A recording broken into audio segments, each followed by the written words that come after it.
mic issues again. Give me 1 second, everybody. I know we're live. There we go. Actually, cool. I think we're good. All right. What is up, everyone? Welcome to the Random Encounter Podcast, episode 109. I'm your host, James, and I'm joined by the fanboy himself, Phaneckswhy, What's up? and the great ace attorney himself, Mr. Ash Destroyer. Yo, what's up, everybody? Bryant will be joining us later on, so he will be also joining us. But we do got quite a few things to talk about today. There was actually quite a lot of things that happened this week. Not like major news, I would say, but they are a little bit of small bits, and I think they're still important and something to have a good discussion around. So as always, don't forget to hit like and subscribe. Follow also on Twitch. We do simultaneously stream on both platforms. And share the channel. It always helps out a lot. Every time you share it to somebody and they watch this, it does help out the channel quite a bit. So let's go ahead and start with some smaller news. And one of those smaller news is something that I got. I finally decided to get the ROG Ally thanks to Phaneckswhy because he's been sharing pictures of his ROG Ally and all the little mods he's been doing to it. And I was like, you know what? You're making me want to get one, and there's a bunch of different things. Yeah, see, look how cool that looks. Like having that second display. You want to tell everybody what your setup is there? So ROG Ally X. I bought a 7-inch Peak Dew touchscreen, which actually the touchscreen is really responsive, works really really well. I got a base grip from Mechanism. That's just snaps on the back. They come with an adapter. I have a MagSafe phone mount that they sell. So there's a MagSafe on the screen on the monitor. I actually replaced the arm because the plastic arm that they had was a little wobbly. So this is actually a metal arm for a GoPro because the mounts are basically just a 3-prong and a 2-prong GoPro mount. So it was very easy to just swap them out. That's cool. Nice. Are you able to flip it over like a DS or something like that? No. No, yeah. That'd It be was cool. too a bit hopeful for that one. It makes sense. Yeah, that's a little too hopeful for that. But Yeah. That'd be cool, but it works really scary well. at the same time. I was playing Samus Returns on Citra. I was playing Ocarina of Time. I was playing Shin Megami Tensei 4 Apocalypse for the 3DS. Okay, the alternative makes on sense. Here. Yep. Just see how the games play, and every one of them ran fairly well. I mean, how it ran will depend on the ROM, but the game using the touchscreen and doing the dual screens was it was easy. It was nice. I'm glad I did it. It's pretty cool. I picked mine up, and there's a couple things pushing me towards that. One of them I mentioned multiple times is not being able to do online gameplay on a lot of games because of anti-cheat and stuff like that. But one of the biggest things that actually pushed me was really Final Fantasy 16. So shout out to Square Enix. They did provide me with a key, to make a video and do a stream about, which I did do a stream. I didn't do a video on it, and the main reason was my video I wanted it to be a little bit different, and it was going to be around the discussion of it playing on the Steam Deck. And in the beginning, it was fine, and they did an update to fix issues because some PCs were having issues with the game. And after that update, the performance on the Steam Deck got worse and worse. And as I progressed, I went past the fight with what's her name, the Garuda girl. I forgot her name. Benedicta. Oh yeah, Benedicta. Yeah. Yeah, I went past that fight, and then that's it. The next time I was in the hideout, I could not hit 30 FPS. The next time I went, or after I left the hideout and went to the area where we're going back to Rosaria, it's just that whole area would not go to 30 FPS. I would go into the town where I think was it Marcelo's Rest or whatever it is called. Is that again? It would not hit 30 FPS. So on the ROG Ally, I picked that up automatically. Put that in, put on FSR3, enable frame gen, and with frame gen turned on, I'm getting 60 FPS. There's a little bit of a glitch there, and I'm not exactly sure what's going on because some fights it runs flawlessly. You're running in 60. Other fights you're running well below it, what feels like 20 FPS, and it's kind of awkward. I'm not exactly sure why it's doing that. So I'm still playing around with it, but for the most part, it's playing smoother. Like in the overworld, and if I'm running around, it runs super smooth. I was trying to read up more on frame gen because I know about it. I know kind of what it does, but how to enable it might be a little bit different. For example, I was trying out Star Ocean: The Divine Force on Steam Deck. It could run 30, but it's a lot of stuttering happening there. So like it didn't work great in ROG on the ROG Ally, the original one when I played it. It ran decent. It's just the the actual what's it called? The actual battery life just sucked. Yesterday I was playing Star Ocean Divine Force. I enabled frame gen because there's actually the ROG Ally itself supports frame like a I don't know what you want to put like frame gen on the driver level, so it can make Okay. any game support it. And I was running it at 60 FPS, no slowdown, no anything. It was smooth. FSR was enabled, so it was set to 1080p. And as far as battery life went, like I played it for a good hour and a half, and I still had plenty of battery. So it does do good with the battery. And honestly, like I'm opening up to it more and more. I'm liking it a lot more. Performance wise, just seems to be a lot better with that extra VRAM. I think that's what's helping out. I was playing Black Ops 6 Zombies and the Microsoft version, which I have something to say about that. But I was playing it on there. I had it plugged in because I was charging my RG Ally, and I was getting a good like 77 frames on there. No frame gen. uh, FSR wasn't enabled because so the Black Ops 6 on the Microsoft Store. I think somehow the Microsoft Store can tell you're on an ROG Ally, and when I actually downloaded it, when it came to preset graphics, there was nothing there, which is weird. Like usually you can set like graphics quality and all that stuff. None of that was there. I only had prioritize performance or prioritize quality. That is it. I couldn't set my frame rate. I couldn't set any of that stuff, and it's weird. And I'm gonna mess around with it again today. But I looked everywhere in the graphics menu, and nowhere could I find any way to go ahead and optimize it. So like I'm very curious to see what it will run like in battery mode because I've been trying to use mainly performance mode and not the turbo mode to conserve battery. So I will be messing around with more. I will have a full review on it probably next week, if not the week after, because depending on how much time I really get to play around with it, I want to do like a really good in-depth review on this and my thoughts because I know I wasn't a fan of the original ROG Ally. Where it stands right now, after playing with it for like what 3 days, maybe 2 days, I'm enjoying it. And if it continues to surprise me, this might replace my Steam Deck. Honestly, maybe not. Maybe I'll keep them both. We'll really see what happens. But yeah, I'm enjoying the ROG Ally, and I'm glad I got it so far. Uh, but yeah, let's go ahead and start talking about some of the smaller news. First thing on the list is Final Fantasy and Magic the Gathering are having a collaboration. They did show off some cards, and there's some pretty cool cards that they showed, or rather the illustration for the cards. Some pretty cool things. Like I'm not the biggest fan of whatever art style like some of them are, but some neat things. They showed off like a Kefka one. They showed off Sephiroth, the famous scene of Sephiroth going down to kill Aerith. They showed off like that's one of the cards, which looks pretty dope. There's a Titus and Yuna like kissing illustration, and there was one more I can't remember. It was the guy from Final Fantasy 14. I don't remember his name, but they showed him one of the guys from Final Fantasy 14 rather. They showed a card of illustration of him as well. So there's a bunch of illustrations they have yet to come out. But yeah, it's pretty cool. They did a video where they talked about the collaboration, and yeah, I think it's cool. I'm not a Magic person. I've never played Magic. I knew about Magic. I just never played it. And I don't think this is enough to get me to get into it.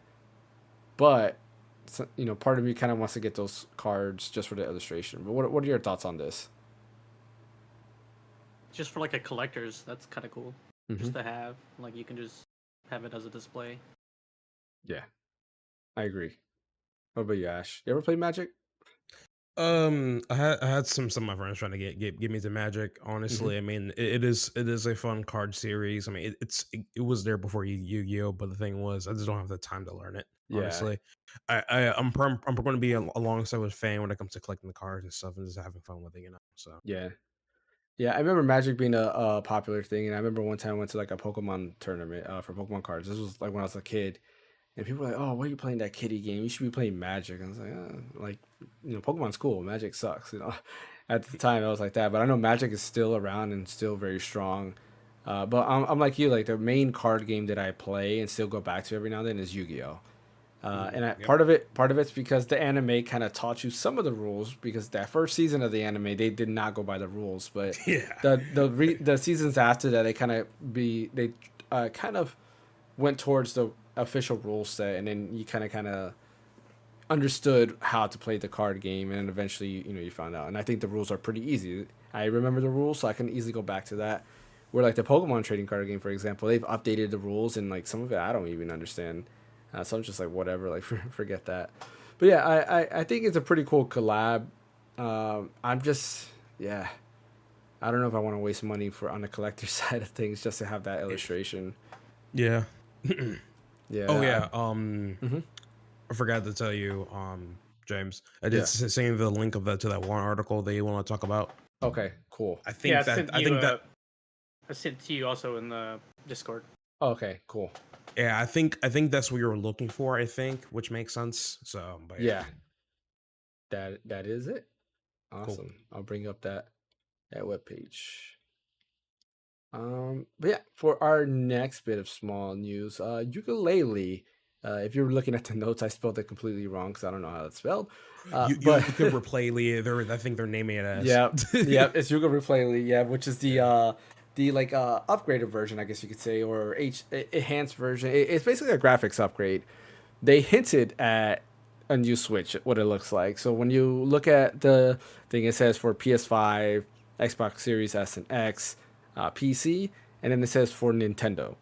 It doesn't say Nintendo Switch; it just says Nintendo, and people were going crazy on it. And they also had, I believe, the tweet was saying the same thing, and it says and Nintendo, and it shows like the two like eyes, where Yeah, they're the kind of looking hinting at it. emoji.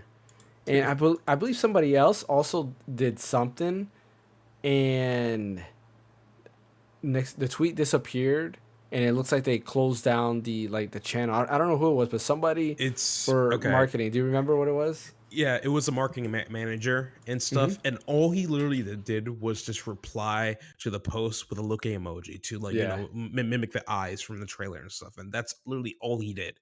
yeah, And because of that, he pretty much locked everything down, deleted his reply.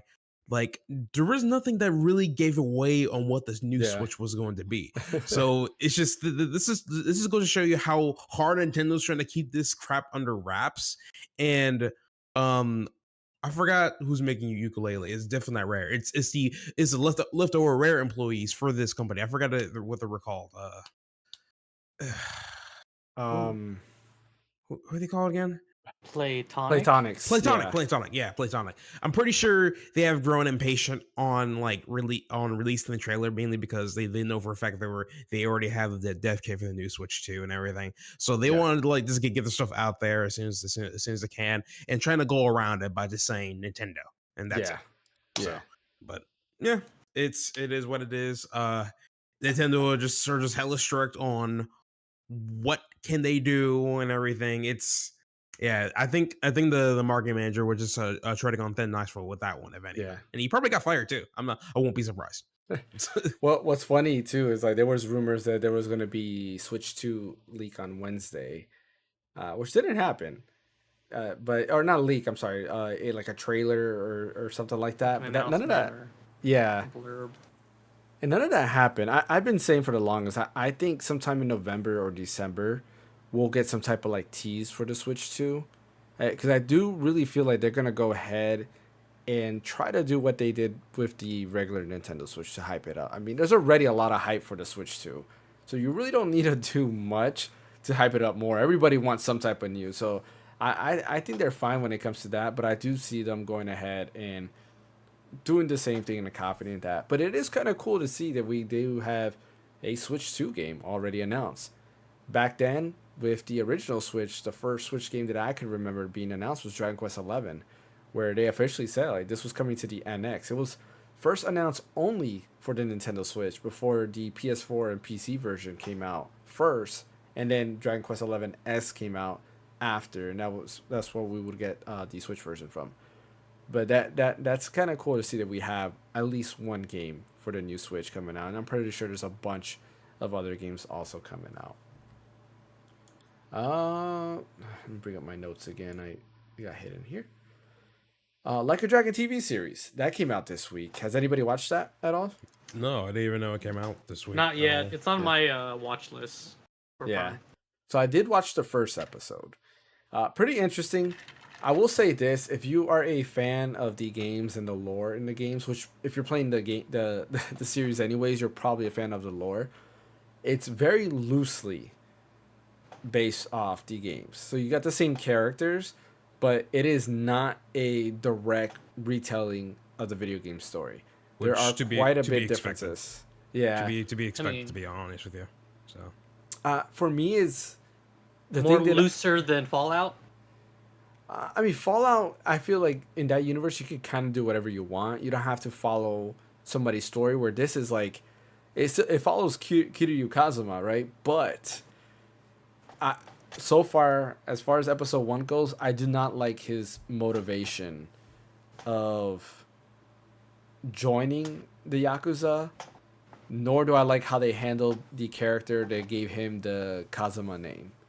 So it's like, the way they handle that, I feel it's weird, because if I remember correctly, because I was trying to remember the difference between there, the Kazuma name was the guy who was I believe he was already part of the Yakuza, and he kind of like mentored him and stuff like that. Yeah, that's true. Not only that, in Yakuza 1, like the whole beginning of the game, the whole reason that story happens is one of the guys who he kind of saw like as a dad there, they kill him, but they frame Kiryu about that. And so far, that's none of that has happened yet. That whole thing got left out. Oh my god. Yeah, I'm not liking what they're starting like. And you still have some of the same characters. You have Nishiki there. You have Yumi there. Who all of them were in Yakuza 1. It's just it doesn't match up. Not only that, there's flashback scenes,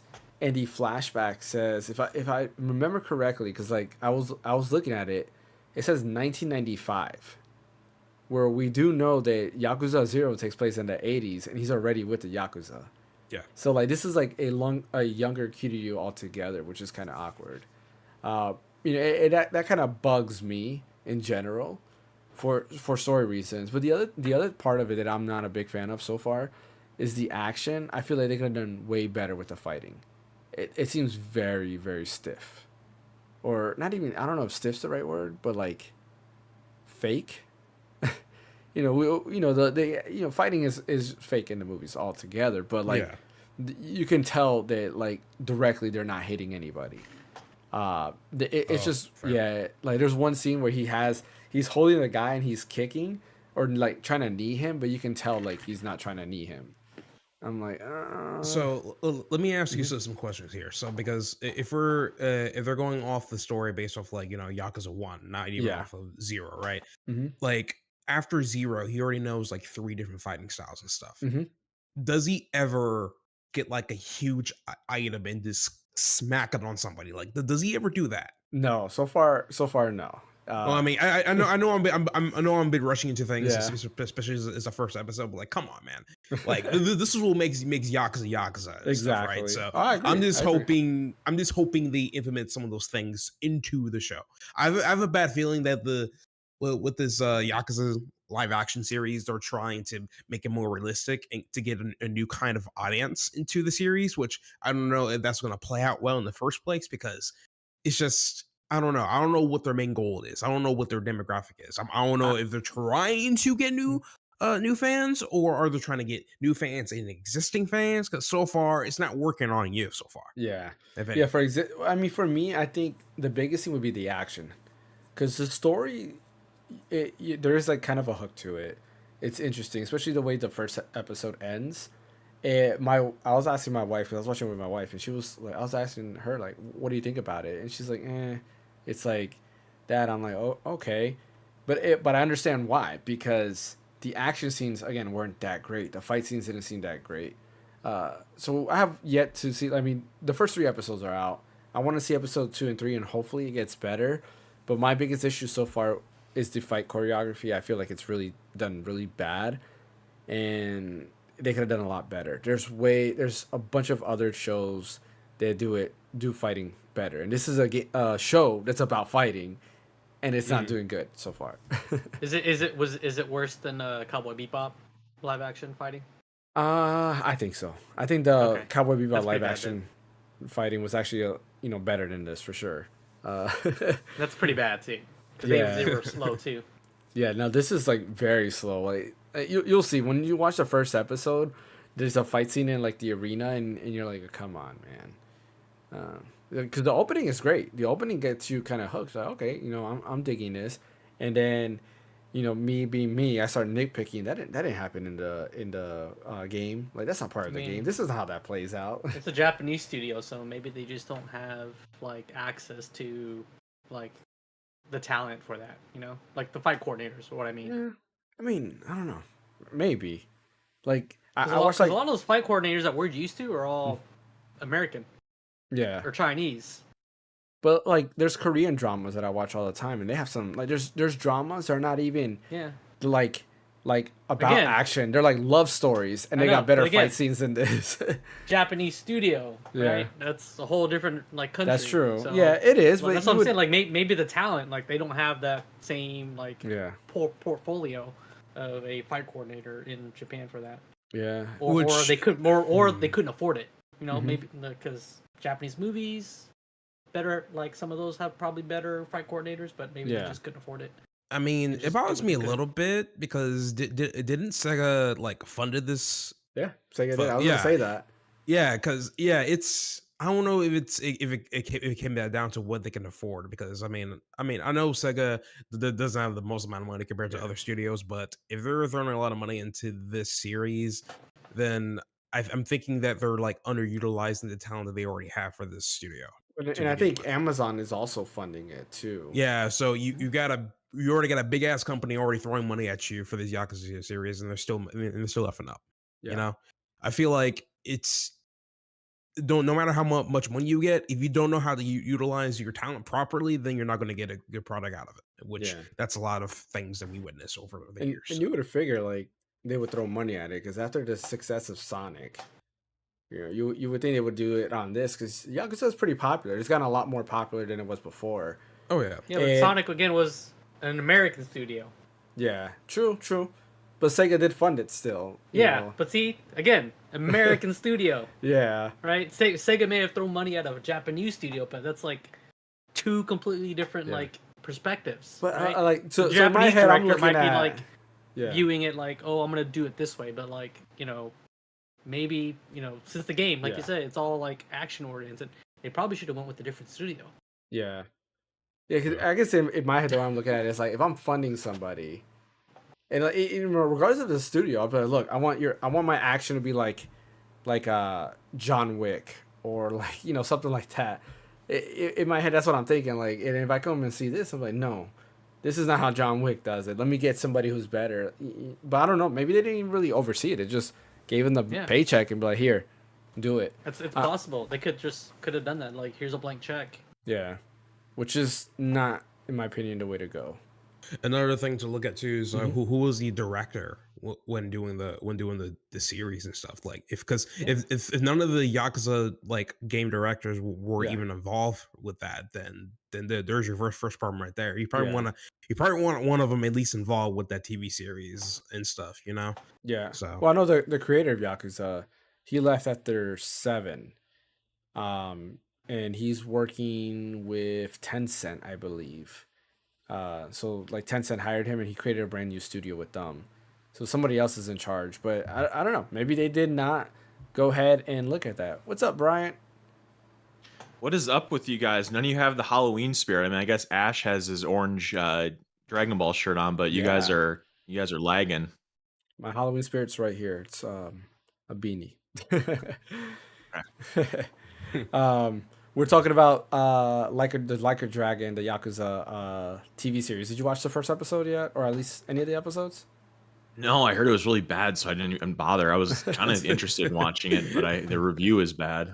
I mean, I think it has mixed reviews right now because I know IGN I think gave it a bad review, but Mm. GameSpot I think gave it a better review. And you know, for me, I usually, you know, depending on the thing, I usually don't care about the reviews. I go and watch it. Borderlands being an example of something that I did listen to the Reviews are right there. Yeah, but Yeah. with this, I decided to watch it because you know I like the Like a Dragon series, the Yakuza series. But I was discussing and telling them how the fighting is pretty bad, and I can see like if you're really looking at the fight scenes, that's gonna kill you. The story wise seems pretty decent. If you're a nitpicker again like me, and you're nitpicking like, oh, that didn't happen in the story. This is not how the game happens. Then that would also bother you because it's loosely based off the first game, but like the timeline and the way everything adds up does not add up to exactly how that game rolls out. But they're taking a lot of the elements from the first game, which it personally bothers me. But sometimes you gotta shut your brain off and just watch what they're envisioning.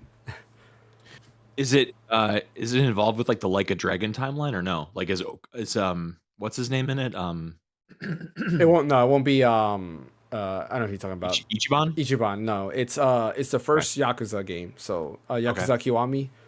So Okay. it's that. Yeah, because remember the original name of Yakuza in Japan is Like a Dragon. In the U.S. Mm, they changed it to Yakuza, and then they finally decided to, put it back to the Like a Dragon name because that's the original name for the game. gotcha. Uh, yeah, and their whole thing was it's a pretty cool story. The whole reason they changed the name to Yakuza was they wanted it to be the Grand Theft Auto of Japan. So when that game came out on PS2, Grand Theft Auto 3, of course, and Vice City and San Andreas was very popular. So they decided, oh, we name it Yakuza, which are gangsters, and people all know what the Yakuza is. More people would have come in. Which, fun fact, Mark Hamill did Majima's voice. Oh yeah, I love that so much. Yeah. That was the only good thing out of the English dub, to be perfectly honest with you. Yeah. So Other than that, yeah, the English dub was pretty bad. yeah. But yeah, Like a Dragon. I mean, I say at least watch the first episode and get your thoughts from there. I thought it was pretty decent. Maybe like I don't know, 6 out of 10. Maybe. I want to continue watching, see if it gets better. Because TV shows are one of those things that it's kind of hard to judge on the first episode. You really have to Yeah. watch multiple episodes. Because sometimes they suck in the beginning and they get really good later on. Sometimes they're really good in the beginning and they start sucking later on. So like you get that a lot of that with TV shows. It's not like a movie where it's either good or bad. This could get better and can get worse over time. So we'll see. Yeah, 'cause they could change the story, so you Yeah. never know. Yeah, A exactly. good example is this anime That called HBO show? The is HBO it anime show?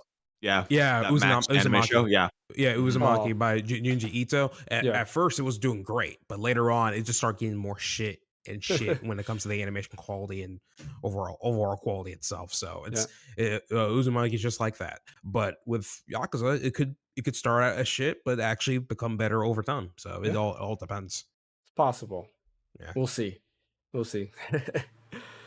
All right, let's go ahead and start talking about our bigger topics of the day. Starting off with Ubisoft. We talked about them a couple weeks ago, and they're back in the news once again for negative things, being that they have shut down the developers for Prince of Persia: Lost Crown. What? And I yes, didn't even know about yes. that. Jesus Christ. And it's one of those things. It's like, why?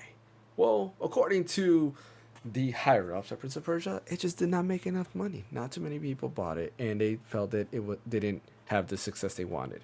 Which I thought Prince of Persia was success. Like I don't know how many units they sold overall, but a lot of people were liking it. They were getting great reviews overall, and a lot of people were like, "This is a great Metroidvania game." But for Ubisoft, wasn't good enough. Wasn't good enough, and it has me thinking, I'm right, and these these companies don't care about gamers. They don't know what a good game is if it even shot them in the face. Like something like this, I guarantee you, the first one did this good, the second one would do even better because you would fund it. Have more going on in the next one. Give it more funding, more people will flock to it because they heard the first one was great, so they're gonna go ahead and jump on the second one. And unfortunately, I don't know. I think Ubisoft has definitely lost their way. Last time I said how they're not even bothering with a Splinter Cell game, which I feel Splinter Cell is one of their key franchises, and they're not working with that. I don't know. I just don't think they know what a good game is. What are you guys' thoughts on this? Because I feel like if I talk anymore, I'm going to repeat what I said two weeks ago. Can't blame me. I quadruple dipped on it, so I'm not the cause for their inability to sell units. I think it might be a Square Enix thing where maybe their projections were too high or something, or maybe the art style kind of seemed mobile-y to me too. Like it wasn't like really attractive to me. Like the gameplay is great, no question about it, but when you compare that to like a Metroid Dread or something where it just kind of has more atmosphere and it just feels more unique, and you could see that Prince of Persia game like as a mobile game, it just didn't kind of have that same quality. It has that Fortnite art style, like that weird. Right. Okay. I know what you're talking about. It's that art style I'm not a fan of. That like a lot of Xbox exclusive games have a very similar art style, which I hate. It's like shell Play-Doh type. Yeah, pretty it's much. Cartoony. It looks very flash arty. Yeah. Like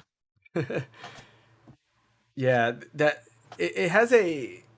I just like to compare it to Fortnite because once that Fortnite art style became a thing, a lot of games started utilizing that art style, and I'm not a fan of that art style. Yeah, same here. I'm just like, man, I know they're trying to appeal to like new generation kids, man, but frick, man, I don't want to see every game studio use that same thing, man. Yeah. Like, just no, please no.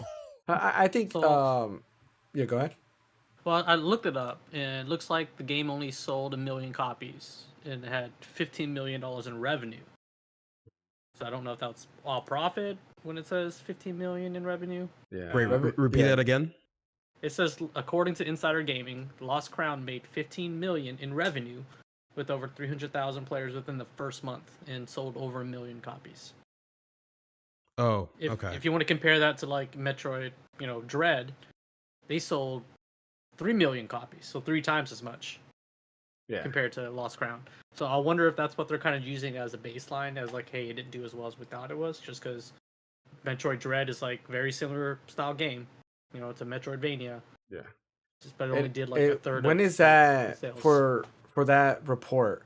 When does that end? Like as like because it doesn't tell me when say? it ends. Yeah, it doesn't really say. Because Prince of Persia hasn't even been out for a year. It came out in January, so next January will be a year. I know the 3 million is based off a year of sales for Metroid Dread. So and that's as of December 2022. For Metroid Dread, yeah. That would have been yeah. So like I'm wondering the Prince of Persia, if that's definitely not a year. Maybe that's like a 6 months thing. Like we don't know what it is now. Yeah. I don't know. I just think Ubisoft they're out of touch with gaming. Every game they've come out, they've like closed it down, or they've done something to it. It's just like outside of like Rainbow Six Siege, which seems to be the only thing that is doing good for them. Everything else is doing bad. Far Cry games are good too.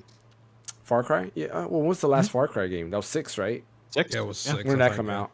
It was well received a couple years ago, I think. A couple years ago.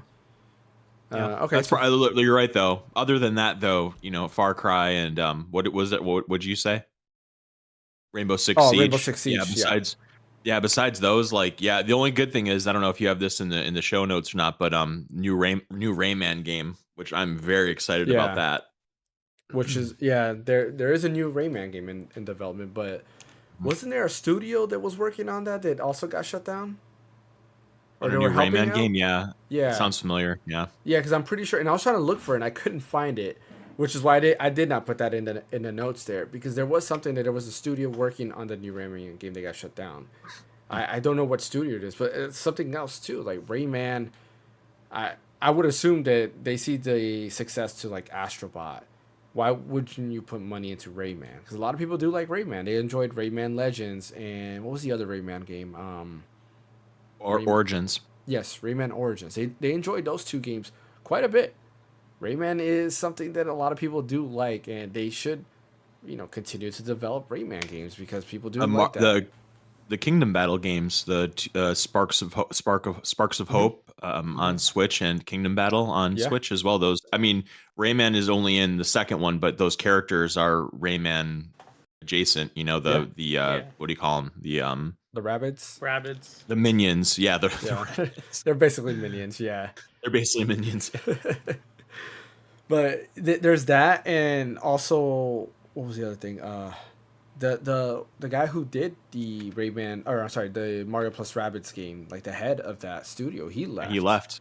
Yeah, and you got to know if he's leaving, there's a reason behind that. And I know Mario plus Rabbids Sparks of Hope didn't sell as much as the first Mario plus Rabbids game, but Well, the market was a lot more saturated when the first, or now than when the first one, because when the first one came out, there's barely any games. I mean, there were some, but compared to now, it's way more. You know. Yeah, exactly, and I feel like it's another thing. So we complained about like there weren't that many games. Like I want to say last year, maybe the year before that. Now there's a lot of games coming out, and there's just there's too much. There's so much that I haven't even bought all these games. I have to pick and choose because there's so much. Just in this last month, we have Sparking Zero, Metaphor Refantasio.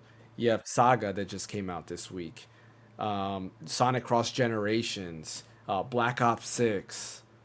I mean, there's a lot of high quality games, and not to only say that, games are $70 now. They're not $60. Or if you buy a Green Man Gaming, of course you can get it cheaper. But they're pretty pricey, and they're coming out so often because we have November coming out. Oh yeah, Mario Party Jamboree. There's that came out. November comes, we have Dragon Quest. Is coming. There's what was it? Brothership is coming really soon too. Brothership is in November. Dragon Quest 3 is in November. There's something else in November. I feel like I forgot. There's a whole bunch of games in November. Is that when's that RPG coming out that was on Apple Arcade? What's Fantasia? I think it's December. When's that? I think they said December, yeah. Which also has Indiana Jones in December as well. And something else. So there's a lot of things coming out. And we can go back months behind, and it's just like it's very saturated. When Prince of Persia came out, that's in January. So Persona 3 Dragon Quest? Yeah, Dragon Quest 3. Yep. Okay. I have that in my head. Like, yeah. Oh, trust me, James knows when that's coming out, big time. Yeah. What was it? When Prince of Persia came out, it was in January. We had Like a Dragon. Shoot, what's the new Like a Dragon game called? I keep forgetting. Infinite Wealth. Infinite Wealth. Yes. Persona 3 Reload came out. February. What came out early February? Stellar Blade came out also soon after that. Yep. Oh, Stellar Blade. Oh, that was after Rebirth. So yeah, because we had Rebirth that came out. Helldivers 2. Stellar Blade, Helldivers 2. 3 Reload. There a bunch of games came out around that time. So yeah, the market is very saturated, and I think Ubisoft needs to understand these games are not going to probably sell as much as a lot of these games that came out around that time are probably not going to sell as much as if they were the only game to come out that month. And that's something that I think a lot of people need to, or not people, but a lot of these companies need to understand. When you release a game in a market that's very oversaturated, you're not going to get those 10 million sales. Or rather, it's very rare for you to get that because when you have so many great games going around, it's hard to get that done. There are exceptions of games that do that. Breath of the Wild being one. Tears of the Kingdom. I mean, Tears of the Kingdom is probably the better example because that came out already in a oversaturated market. Elden Ring being another one that sold pretty great. Those are examples of games that can sell that high, but there's still a lot of games that are coming out around the same time. I just think Ubisoft lost their way. They're not the company they once were. Not only that, their games are just not as good as they used to be. Assassin's Creed is a great example of a franchise that was held very high. Then now it's just kind of like, okay. I think that new one is going to be Shadows. I think that one's going to be like the new, like that's like it's probably their last shot to really get it back on track. Like if that one is maligned either critically or by the population, Assassin's Creed might go away for a while. Yeah, and I feel like Shadows too. They have big shoes to fill, because they're not trying to make it a good Assassin's Creed game. They have to compare it to Ghost of Tsushima, and I think Ghost of Tsushima was an amazing game. And a lot of people were like, "This is the Assassin's Creed Japan we always wanted," and now you come out with Shadows. So now Shadows can no longer be the Assassin's Creed Japan that you wanted. It has to beat the Assassin's Creed Japan that people got already, which is Ghost of Tsushima. Does that make sense? Yeah. Yeah, so like that's where I feel like Shadows has a hard time, because now people are going to be comparing it to Ghost of Tsushima quite a bit when it comes to like combat, or anything, story, any of that stuff. It's going to be hard to do a story that's as good as Ghost of Tsushima, in my opinion. But I guess we'll have to wait and see what happens with Ubisoft. See if they learn away. I mean, just like I said last time, they just came out with a new Splinter Cell. This is the perfect time to come out with a Splinter Cell, because Metal Gear is just absent. We have the Metal Gear Solid 3 remake, but that's about it. Like, Splinter Cell, if you do a brand new game, I think it would sell well, because I myself want to play a game where you're, stealthing around and, doing all these cool things. Because there hasn't been a game like that. Ubisoft, Mm-hmm. Ubisoft, more like Fool Be Soft or Ubisoft. Fool Me Soft. There you go. So yeah, poor Ubisoft, making the wrong decisions, a very bad decision in shutting down the Prince of Persia: Lost Crown studios, and I just think they don't know what's going on. They don't know what gamers want. All right, moving on to our next topic. The next topic, we're gonna be discussing Valve's comments on a new Steam Deck. So Did we talk about what we're playing yet or no? we have not. We'll save that towards Okay, the good. end. Okay, very Uh, good. Continue. So Ubisoft, or not Ubisoft, Valve has said something pretty interesting, and I really like what they quoted. So this is PC Gamer writing in this article. Their Valve says it's not really fair to your customers to create yearly iterations of something like the Steam Deck. Instead, it's waiting for a generational leap in compute without sacrificing battery life. I agree. I don't think we need small iterations or upgrades every year. That being said, I did just buy the ROG Ally. We did discuss about the ROG Ally in the beginning of the podcast, and I do think that was well needed. Not the X, right? The X, yes. I should Okay, I yeah. should say the X. Yeah, I don't not the original Ally. I bought the X. So I bought the ROG Ally X. And when it came to that, I feel like that was a well needed upgrade. The Steam Deck OLED, in my opinion, is a less needed upgrade than what the ROG Ally X was to the original ROG Ally. Because with the ROG Ally X, we did get a bigger performance boost, but not only that, we did get a huge battery improvement. Now, I think those are two key things. Where the Steam Deck OLED, you got a bigger battery and a better display, which, if you value the display Display more, though. the display is nice, yes. There is that, but like that performance boost helps out a lot. So you weren't here in the beginning, Bryant. I was talking about Final Fantasy 16, where I on the heard that. I Steam was Deck. watching it. Oh, you were watching it? Okay. Mhm. So Final Fantasy 16 is a great example. If there was no RG Ally X, I basically wouldn't be able to play Final Fantasy 16 portable, because as of right now, I feel like it's pretty unplayable on something like a Steam Deck. But I think Asus was pretty spot on with what they needed to fix. They fixed a lot of things, such as moving the micro SD card slot, which definitely needed to be moved, so you don't get the heat to mess that up. You got the bigger Well, the battery. heat wasn't the only reason why it was messed up. What was the other reason? Well, they looked into it a little more, and there's a fuse Mhm. that that's on the motherboard for the micro SD card, and I guess a couple of uh, brands use a certain fuse, and that was just I guess a known fuse to fail. Yeah. So those are just failing left and right. Where other once they changed that out, it fixed that. I mean, heat could have been one issue that was causing those fuses to blow, just because they were more susceptible. It was but it was a very specific fuse that was like right there on the micro SD card slot. Interesting. I did not know that. Yeah. But yeah, they did shift it. They did move it. So learned their lesson. yeah, that does help out a lot. Also, just SD cards failing themselves because heat. If your SD card overheats, then of course it'll eventually die out. But like those little like changes does help out a lot. But I also agree with Valve because the biggest issue, especially when it comes to portable gaming, is battery life. You don't want to sacrifice battery life. I said it myself. I think bare minimum for something to be a portable gaming machine, it needs to last 3 hours. If it can't last 3 hours, do not call it a portable gaming machine. And for the most part, the ROG Ally X has been doing that for games like Final Fantasy 16. I played Star Ocean, the Divine Force. Yeah, the Divine Force. And Sparking Zero. I was also playing that. And so far, it's been exceeding what I was expecting. It's been that 3 hour battery life. And of course, more if you play lighter games, more 2D games or anything like that.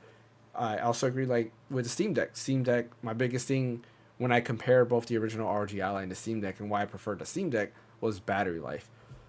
It's going to be interesting to see, though, because newer chips, you have to go to a smaller die for it to be powerful enough, but not consume as much power. Unless you go with something like an ARM processor, which I doubt they will do because they will definitely require more power. So it's going to be interesting to see what happens in the future. What are your guys' thoughts on this comments and about these yearly upgrades? Because so far, only Valve themselves have done a yearly upgrade in Asus. Lenovo hasn't had one, and I want to say they've been out for about a year already. MSI hasn't been out for a year yet, but they've already did done a announce. refresh. Yeah, They've already done a refresh. did they already? Yeah, Which one was because it? they came out with a slightly larger 8-inch version. Oh, you are right. Yes, I remember that. So MSI did do that. I do remember that.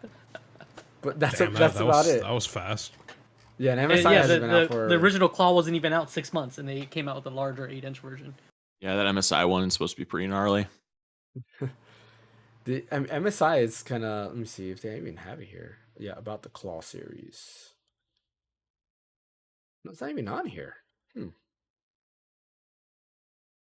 Is it officially out, or did they just show it off? No, I think they announced it. Okay. They didn't set a release date, but like it sucks for the people that already bought a claw. Yeah.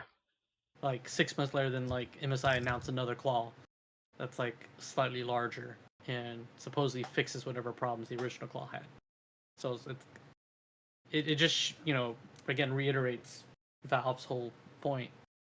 Like, it sucks for the consumer. Yeah, when you're September doing 10th they so announced many that. radiations. It's called the MSI Claw 8 AI Plus. Yeah. From what I've read, those MSIs are the worst. Like, out Yeah, of they all the are. gaming handhelds. They Yeah, are. yeah. Yeah, and the biggest issue with that is because Intel, right? Intel's very like for power consumption, they take a lot more power. Compare an AMD chip to an Intel chip, and a lot of times they're almost not double, but they're quite a lot. It's like almost 50% more power consumption. In the case for this, the battery performs. Even though I had a bigger battery, I was saying that for the longest, just because it has a bigger battery doesn't mean you're gonna get better battery life, because Intel chips consume a lot more. And sure enough, that was the biggest issue. The battery life wasn't even as good as like an ROG Ally, for example. And of course, performance wise, it wasn't better than an ROG Ally as well. I love how the tables have turned these days. in regards Intel to- versus AMD. Yeah, because back then AMD used to be the one that's always underperforming, using way more power than Intel, and pretty much sold less CPUs. Now look where we're at today, man. It's Yeah. hilarious. So talk about these generational, like, yearly upgrades, right?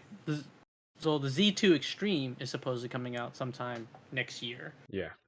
Z1 Extreme has been out for a year and a half, almost. So when the Z2 Extreme comes out, it will be almost probably 2 years since the previous model came out. Like, are you going to get the new one? Or are you just going to stay with what you have? Because I've seen some videos of what they're estimating what the Z2 Extreme is going to be like. Yeah. And it's going to be anywhere between 10 to 20% better in terms of performance or FPS. Yeah. And I don't know if that's like enough as a generational leap Yeah. to like get rid of my X and then go to the new one.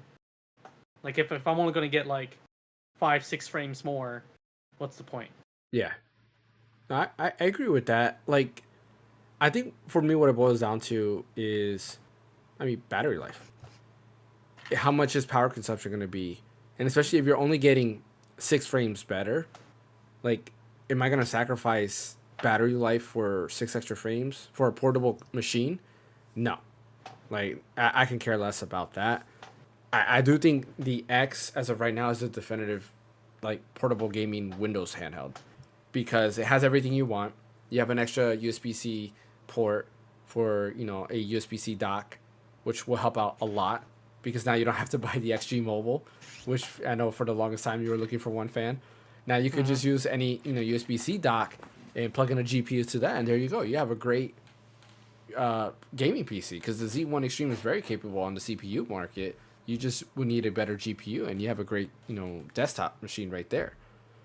But I think that's going to be the key factor for me.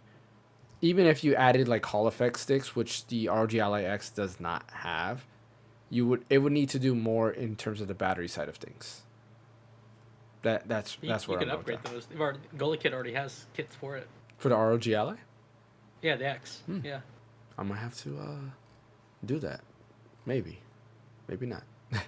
What about you, Ash and Bryant? What do you think about this yearly upgrade cycle? And what would it take for you to get rid of your Steam Deck on a new Steam Deck and buy a new Steam Deck? Sorry. Oh. Okay. Like what would it take for you, like for you okay. to like trade that in or get rid of that to get the newer Steam Deck? What would It you wouldn't want from take it wouldn't take too much for me to get a new Steam Deck, mainly because personally me? I Brian's wanted gonna to give be you one? more. No, just kidding. Personally, I wanted to invest more into the Linux ecosystem myself. As a guy that constantly uses Linux every day and stuff, it's always great to see that the fact that because the Steam Deck kind of trailblazed for a lot of other gaming handhelds to you know play games off of gaming handhelds, which is awesome. It's just I wanted to I wanted to further support Valve's mission to get get Linux onto a bigger market share, and they're already doing so much to begin with their Proton stuff, which is great. So regardless of like what Asus is coming out with their new ROG Ally and stuff, like I think for me it's kind of useless for me to put a Windows OS on my Steam Deck, because at that point I might also get a ROG Ally. I mainly got a Steam Deck mainly because I want to get a Steam Deck with a Steam OS on it, and that's pretty much it. So I'm very well very well aware of his limitations, but it doesn't fully align on what I bought the Steam Deck for, if that Yeah. makes sense. So What about you, Bryant? I don't know. I guess like a power bump would be nice. Like if you gave me a power bump and still kept that OLED after like in 2026 or like end of 2025, I'd upgrade. I'd bite.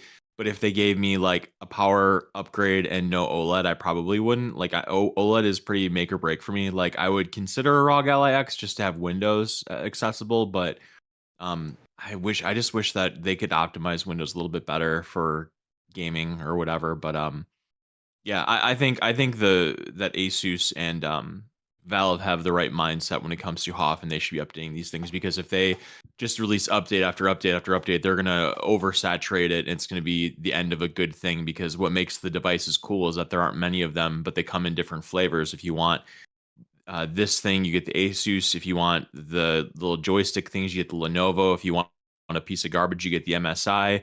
And that's just kind of the way it goes. So I really like my my Steam Deck OLED a lot. I liked it so much that after I sold it to Ash, I realized how much I missed it, so I bought another one.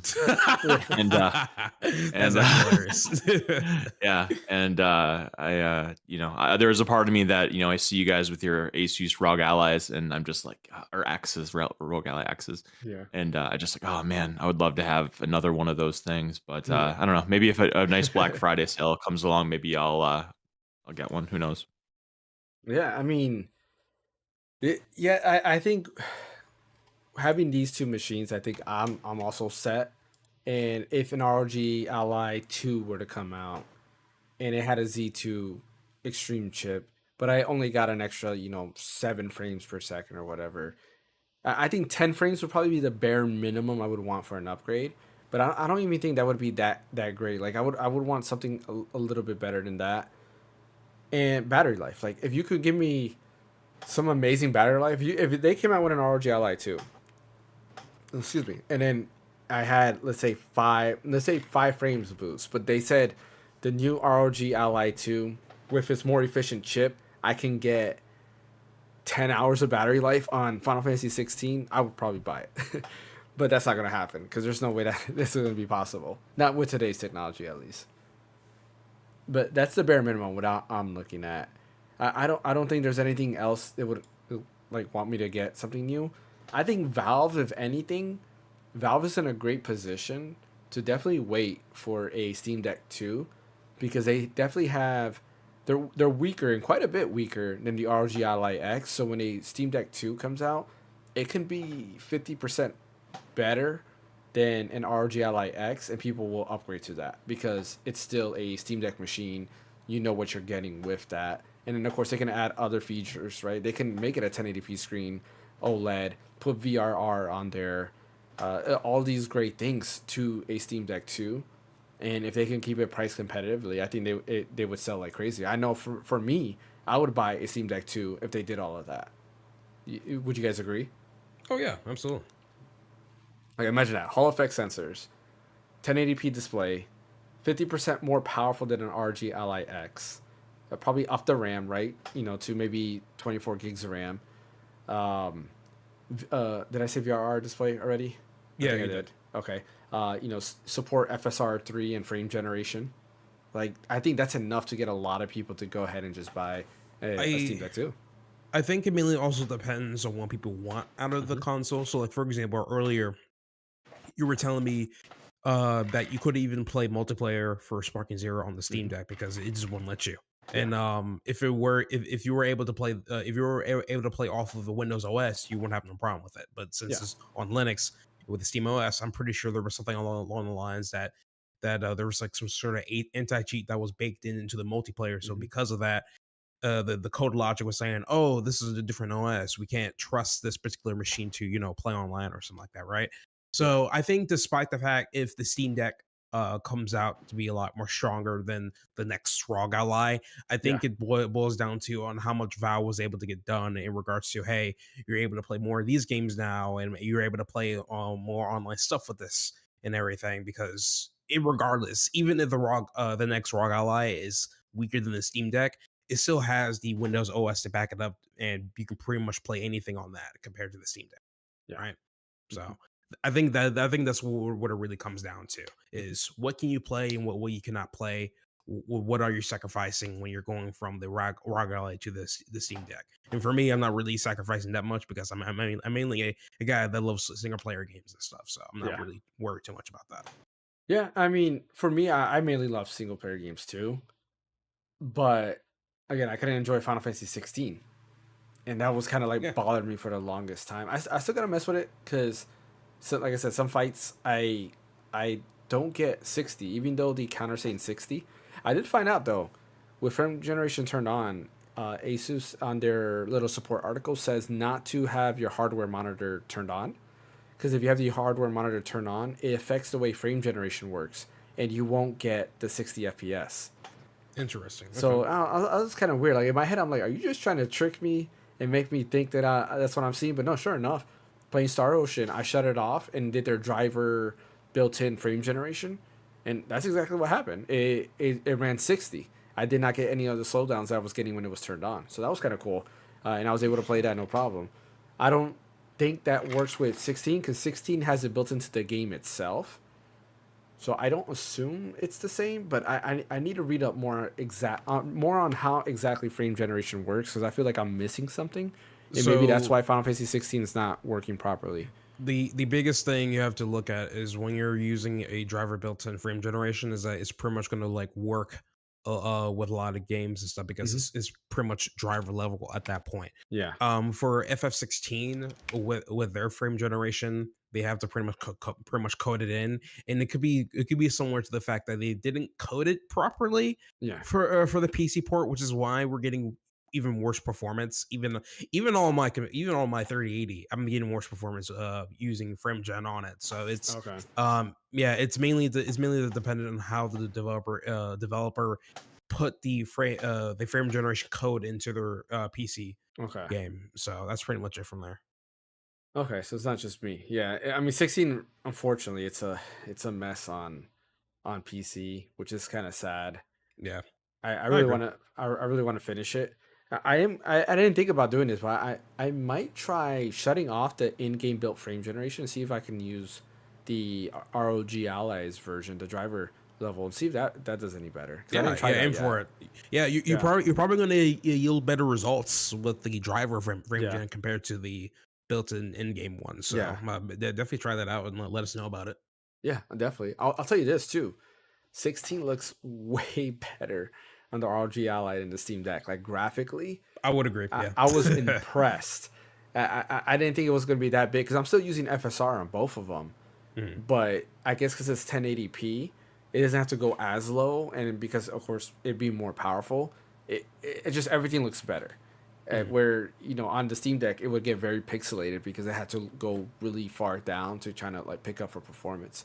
So I was impressed. I'm impressed, and every time I look at the landscape, I was like, man, I see why Bryant really liked 16. It's still not the best game, but it's I see why. It's a beautiful game. The other thing that I had issues with is the cutscenes in that game. I had to skip all the cutscenes because, like the Steam Deck, which I had the same issue, it seems that in the cutscenes, I I might be making this up, but to me it feels that frame gen shuts off and FSR shuts off. That's true. So both of those shut off, and you get the cutscenes. Even though the cutscenes are in engine, those things shut off. And like I have a I couldn't question. watch. Yeah, what's up? Just listening to you kind of talk about FSR, frame Hmm. generations, frame rates, Yeah. all that stuff. Like sometimes I get in this mode, or I don't know if it would be considered a mode where it's like you spend more time talking about and tweaking games rather than actually playing Playing them. them. Yeah. Yeah, like you get kind of obsessed with like this optimization where that almost becomes more of a game in itself than the game you're trying to play. Like, have you ever like stopped to think about that? Because I definitely I try because I'm like you, like I try to make it the best as possible. At the same time, it's like at what point is this Yeah. taking away from time I could be actually playing this rather than just trying to make it a little bit better or Yeah. whatever. Well, for me, I agree with that, and I feel like to me when it comes to like playing, like especially in handheld mode, my bar is not set super high. Like if I can get a steady 30, I'm fine. I don't need 60 with this game specifically because I want to continue playing 16. It's just like I mentioned earlier. When I get into some fights, it goes below like 20 frames. It's kind of weird, but other fights will stay at 60, and I'm not exactly sure what's going on. And unfortunately, in order to play this game in handheld, you have to use like FSR and frame gen. That's the only way to get like pretty decent frame rates to get at least close to 30. So I do agree. Like the messing around is like a game itself. Like setting up emulators. I'm pretty sure Fan can tell you setting up everything that he did. He's probably playing less games, but he's having fun setting up the second display and all And that there is stuff, which some is fun to fun. be had in that. Like Yeah, we can, it's Dude, like like I almost like said earlier, Legos. Like it's like yeah, I was Legos. Like playing it's games fun earlier. putting it together, and like the actual finished product is like cool to look at. But like the kind of tinkering, that there's hmm some fun to be had there for sure. Yeah, I mean, yeah, once I got it set up, I was playing my Ally X. Like I was playing a lot of more 3DS games versus on my actual 3DS. yeah.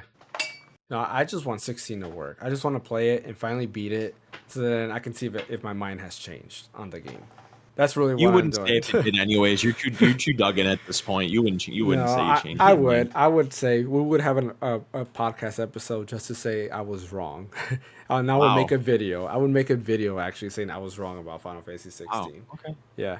If it changes my mind, it's just I mean, that's a good video. Mhm. I would definitely make it honestly. Yeah. I If that concur. comes to fruition of anything. Yeah. So I just gotta play it because if I can't play it at least at 30 FPS, then it won't be fair.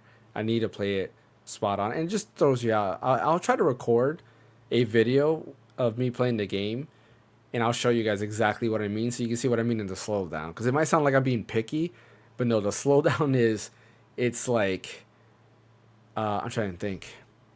So you know how when you do the perfect dodge in 16, how the enemy slows down.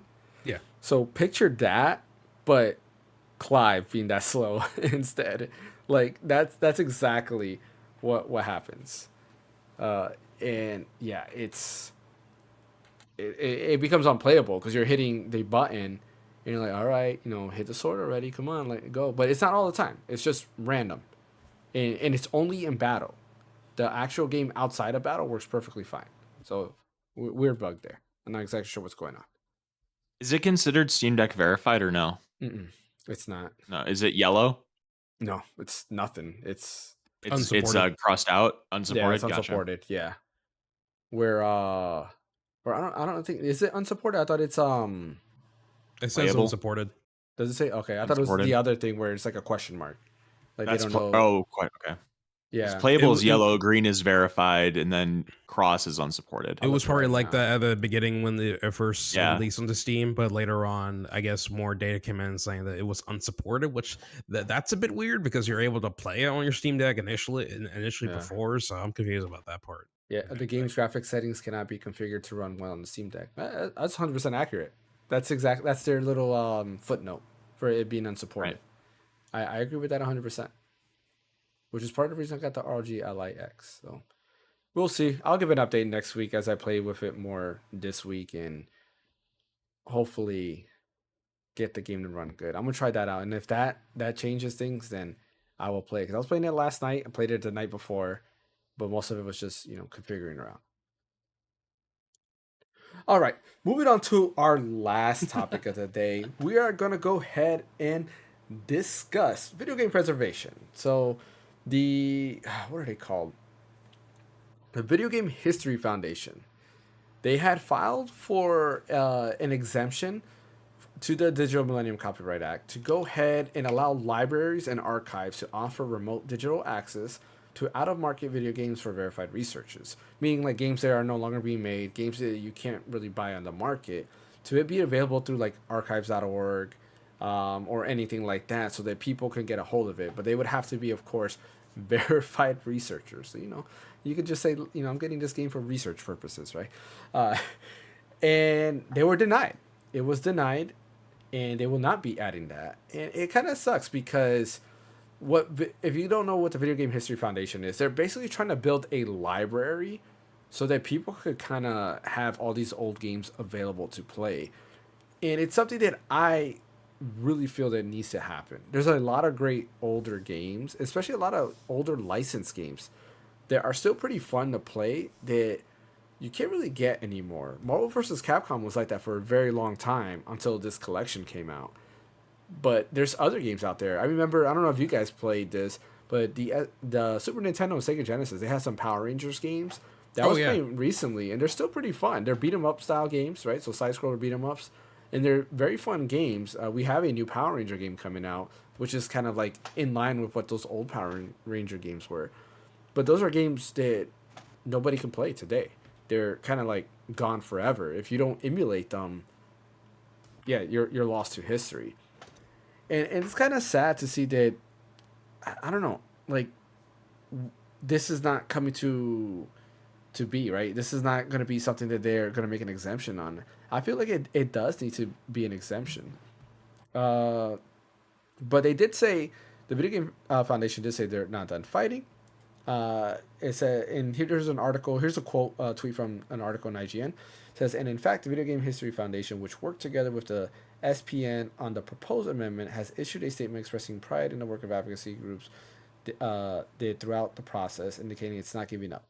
We're not done fighting here. We will continue our advocacy for greater access and legal allowances for video game preservation and working with members of the game industry to increase internal awareness around these issues.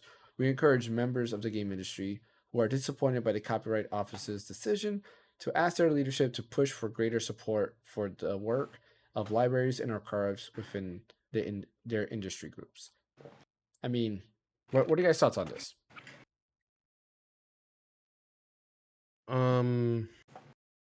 Yeah, so the thing is, I mean, I understand what the the Video Game History Foundation, that's her name, right? Yeah. I understand what they're trying to aim for, but the problem is that that's not going to work well when it comes to US, because I'm pretty sure they're going off of the.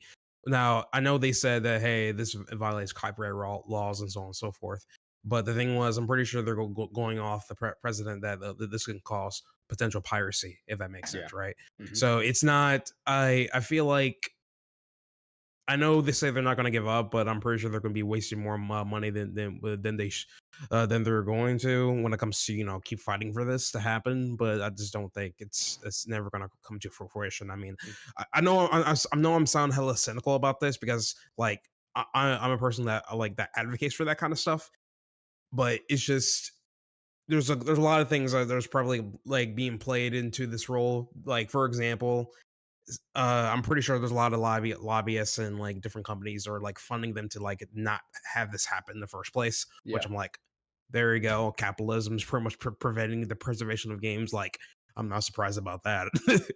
But like, it's just Bad. you just got to do what you can as an individual for you to keep these games uploaded somewhere on your archive somewhere, so that way the newer generations can still play in these games regardless of what the company wants to do. Because in the ideal world, I want every company to actually have their own archive, so that way you can actually go there, purchase the game, and call it a day. But they don't. They're not going to do Yeah. unless you want to wait like 10 to 15 more years for them to finally release a remaster of a game that's been so obscure ever since like the 90s or early 2000s. That's up to you at that point. But for me, I'm not going to wait for that long. If I want to play something that a older friend of mine recommends to me, but I can't actually legally buy it, I'm going to go on my way and find that copy of Yeah. the game and play it. I'm not going to wait for a company to actually re-release it because boo-hoo, they haven't released it yet. Yeah. Bro, release it so that we can get your easy money. That's all I'm saying. So I mean, sometimes, to comment off what you said, sometimes remasters or remakes are not the best version of a game. When Final Fantasy X first came out, I don't know if you guys remember, the The soundtrack faces are was all messed up. a remix. What was that? mhm. So the faces are messed up. That was kind of a Well, thing too. there's that, but the music Mhm. was remixed. It wasn't the original score. And while some of the remixes were pretty decent, a lot of the original score or a lot of the new score was not that great. And of course, with the PS4 version, they did bring back the original score and give you the option to play the new remastered tracks or the older ones. And that's a huge deal because again, that's like not the same. And yeah, there's a big difference in the faces. I didn't notice that until people, I want to say like last month, it was becoming a big deal where people were comparing the PS2 faces versus the remake or remastered faces, and it's a pretty big difference. Like Titus looks a little bit different. But yeah, Fan and Brian, what are your thoughts on that? I don't really know if I have any. I mean, it kind of goes back to something that we've talked about before. At least I think I brought up where it's like with emulation, if it's available legally, I don't care if you have to pay money for it. I don't care if um, there's some barrier there of that. But if it involves the company getting compensation for it that made it, I think that's what you should be doing. But a game like I don't know, Power Rangers. Astro, yeah, or like Astro Boy. What was that game? Astro Boy on Game Boy Advance. It's really good. It's a treasure shooter. I think it's just called Astro Boy. Yeah. Like you can't get that anymore. You can't get that on any platform at all anymore. The only way you're getting it is secondhand. So it's like the developer can't make money on it anymore. So like, why not make it available? There should be some sort of digital archive for things, and maybe if it does become commercially available, then you can take it off or whatever. I'm sure plenty of people would still buy it, but Yeah. um, yeah, but it's whatever. There's so Mega much Man stuff to play. I don't have Base. time for old stuff anyway. I mean, Mega Man and Base. That's a game that's not available. Not in any That's Mega another Man one. collection. And I think that deserves to be in a collection. What about you, Fan? I mean, my viewpoint's the same as everyone else on that. I don't really have anything new to add. I mean, I wish things would go in the more morally correct way. Just give people the right to access something that is available, but no one's really making money off of it, right? Yeah. But it is what it is. Yeah. All they can do is just keep pushing the good fight. Yeah. I mean, there's a lot of games like Fire Emblem, Path of Radiance, which Ash is playing. That's Yep. not available. Love So that game. yeah, and I'm it's a like great game. I'm like reliving the game because like when I'm going back, I remember renting a Fire Emblem Path of Radiance from good old Hollywood Video and everything, and I think the furthest I was able to get to was actually up to chapter 11. and stuff. So like me replaying that and just realizing how good the dialogue is and how good the music is, it's great. It's a wonderful game. I love that so much. And the thing is, it's still really dumb that Nintendo hasn't either remastered the game or remake the game. Now I know they're not the ones that actually made the game; it was Intelligent Systems. But Intelligent Systems, I mean, Nintendo could have just straight up as Intelligent Systems give them some money, be like, hey, listen, we know everybody likes Ike from Smash Brothers. At that point, you should definitely either remaster or remake Path of Radiance. And I'm not asking too much. Like you can even remaster it and just re-release it onto the Switch, and everybody will be happy. Like just do that or something. You know, just saying, just saying. So Yeah, I mean Nintendo won't do that because all their popular Fire Emblem games are all anime based. Like Shadows of Valentia, which is one of my favorite Fire Emblem games, if not my favorite Fire Emblem game. I usually say it's my favorite, but Path of Radiance and Radiant Dawn are really like up there with it. It wasn't anime inspired, right? It's Fire Emblem 2, the second Fire Emblem game, just remade, and it didn't sell well. But the issue was it wasn't because of the game not being good. It's because it came out when the Switch came out, and what was everybody doing at that time? Play Playing on the Breath of the Switch. Wild. Yeah, they're Yeah. playing on the Switch, playing Breath of the Wild. The same reason why Samus Returns didn't sell well wasn't because it's a bad game. It's because you know people were playing a Nintendo Switch. I bought Samus Returns at launch, didn't finish it. I continued my Switch, went back to Samus Returns, maybe about a month or two before Dread was announced. And after I beat Samus Returns, I was like, wow, I really wish there was a new Samus or a new Metroid game. And guess what? 2 months later, Metroid Dread was announced, and I was like, that is awesome. But with same thing with Shadows of Valencia, I bought it at launch. I played, I got to maybe about halfway, and then I stopped because I still wanted to continue playing my Switch. And then I picked it back up later on when I felt there was like a little drought there when it came to the Nintendo Switch. But those are the reasons why those didn't sell. But anyways, the main thing was that Path of Radiance, Radiant Dawn, like they're not available on today's consoles, and they should. Mega Man and Base. I will say it every time. Mega Man and Base. Breath of Fire 4. Those are games that you cannot get on today's platforms, and I would gladly buy all those games on a modern platform if I can. But because those games are not available, I have to stick to emulation, and I do think that I shouldn't have to worry about am I breaking the law by getting this in, or anything like that. I should just be like, okay, well, let me go to like an archive here and play this, because I'm sure people are willing, like Brian was saying earlier, people will be willing to pay for a remaster of like Breath of Fire 4 if you can like soup up the art style or something like that. A lot of people will pay for that. You see people paying for Paper Mario Thousand Year Door. People are paying for a remake of that. The Epic Mickey remaster. People pay for that. All these remakes. People bought Last of Us twice. They remade the game twice, and they bought it twice. People will pay for remakes if it's available. You have well, I guess Horizon Zero Dawn's not out yet, or is it out? No, it's not out yet, right? It's next year, right? Yeah, I don't think it's out yet.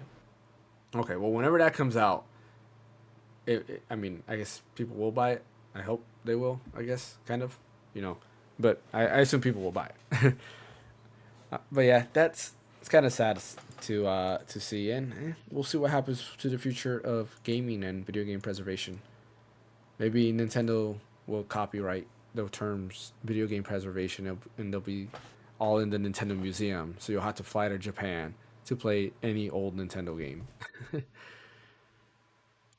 All right. It's already difficult in trying to get into the museum anyway, because apparently Yeah. you have to win a raffle in order for you to purchase your ticket to get into the museum. So I'm like, Yeah. fuck, okay.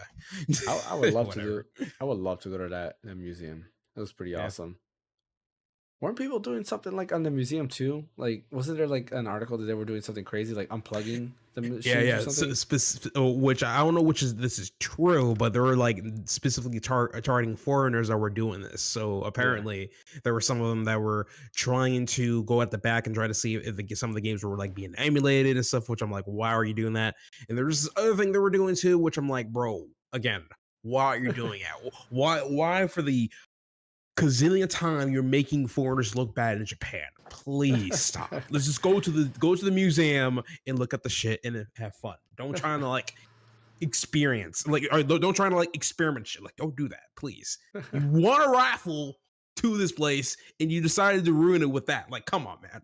Jesus. But yeah, that's just a small rant I have. That's all I say. All right, let's end this podcast talking about what we've been playing. Let's start with you, Brian, because you seem very excited to talk about what you've been playing. Actually, I was hoping not to end the podcast with this. I was hoping maybe we could have a nice little roundtable discussion on like best spooky or horror themed games that we've played or moments in games or something. Just given that Halloween's in a couple days, might be kind of fun topic. I mean, we can talk about that right now. Yeah, we got time. Okay, cool. You want to start us off? Yeah, for sure. So it kind of ties into what I'm playing, but I am playing something else that I'll get into later. So I am still playing Silent Hill 2. I'm towards the end. I'm in what's called the Labyrinth, and the game is just so freaking. It's so freaky. Like, it's really impressive actually how scary it is. And the only thing that I kind of give a slight about it on is the fact that there's only really like 2 or 3 enemy types. There's like the nurses that are very popular that you've seen like in all media involving Silent Hill, like the nurses that have like the thing on their heads. Mm-hmm. Then you have like these little these like zombie monster things that don't have arms and these doll looking things. And it kind of adds to the horror, the fact that they're just so like minimalistic and there's just something very unworldly about them, otherworldly about them. Okay. And like there's this part in the game where you go into this prison. This really isn't a spoiler, but you go into this abandoned, like you start off, you go into this museum. It's like totally closed down and everything. You have a key and you go in this museum and there's just like artwork of stuff that you've seen throughout the game. And you see this big portrait of Pyramid Head holding a big sword and it says like thy judgment is cometh or something like that. And then you go a little bit further in the museum and there's this gigantic hole blown out in the back of the museum. And then you just go down this flight of stairs that literally lasts like a minute and a half of just going downstairs. And then you get down and it's this prison and it's like the scariest thing ever. It's so foreboding. But that's Silent Hill 2. It's definitely one of the scariest games I've played. My favorite horror themed game by a mile, though, is Eternal Darkness Sanity's Requiem for GameCube, which is a game I absolutely would emulate because there's no way to play it. All it's on is GameCube, and they never brought it back and probably never will because Silicon Knights is such a mess and all that stuff that happened with them. The sanity meter where there were... Did you play that, James, by the way? Did you play Eternal Darkness? Played it. No. Did either of you guys play Eternal Darkness? It sounds familiar, but I never played that game. Okay. It was this amazing horror game on GameCube. I'm a big baby. Okay, fair enough. Where like you had this sanity meter, and it was so cool because if your character got like hurt in the game or got like something jumped out at them, your sanity meter would go down, and all of a sudden certain glitches would happen in the game. Like it would look like your TV would go off, or like you'd see the volume meter on your TV like go down, or like you'd go into a room and like everything is upside down except for you, and then your character would like, wait, it's like this isn't right, and then it flashes. Like it's just like you go into a room and you're the size of a mouse and everybody is the size of like a giant and stuff, and it's so cool. It was just so original, and there's a really great magic system in it. And then I remember when I want to say it came out in like 2002, so I was probably like 15 or 16 or something. And there's this scene where you go into this bathroom because you're in this mansion. You play as this girl and you're in this mansion, and you go into this bathroom that you unlock later in the game. And you go to this tub, and the bathroom's really dark. And you go to this tub and you press the A button, and it's just like this big flash of like a woman like screaming naked you don't see anything, but she's like naked in the bathtub. And like I remember when I was playing alone in my room, like with all the windows shut and the lights off, and like I got scared out of my bed. Like I jumped off. I got so scared because I did not think that was going to happen.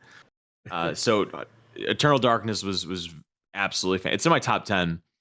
Then of course the perennial Resident Evil 2. I would say that's where I started kind of getting into horror games, is Resident Evil, because I'm not a horror movie fan really. I'm not really into that, but gaming, I'm really into Resident Evil. I'm really enjoying Silent Hill. I really liked Eternal Darkness. I'm trying to think of other horror games that I'm into. Not really, just like the main Capcom ones and this Konami one and the Silicon Knights one. But I beg your pardon? Luigi's Mansion. Oh yeah, that. I mean, they should just call Silent Hill Luigi's Mansion 4.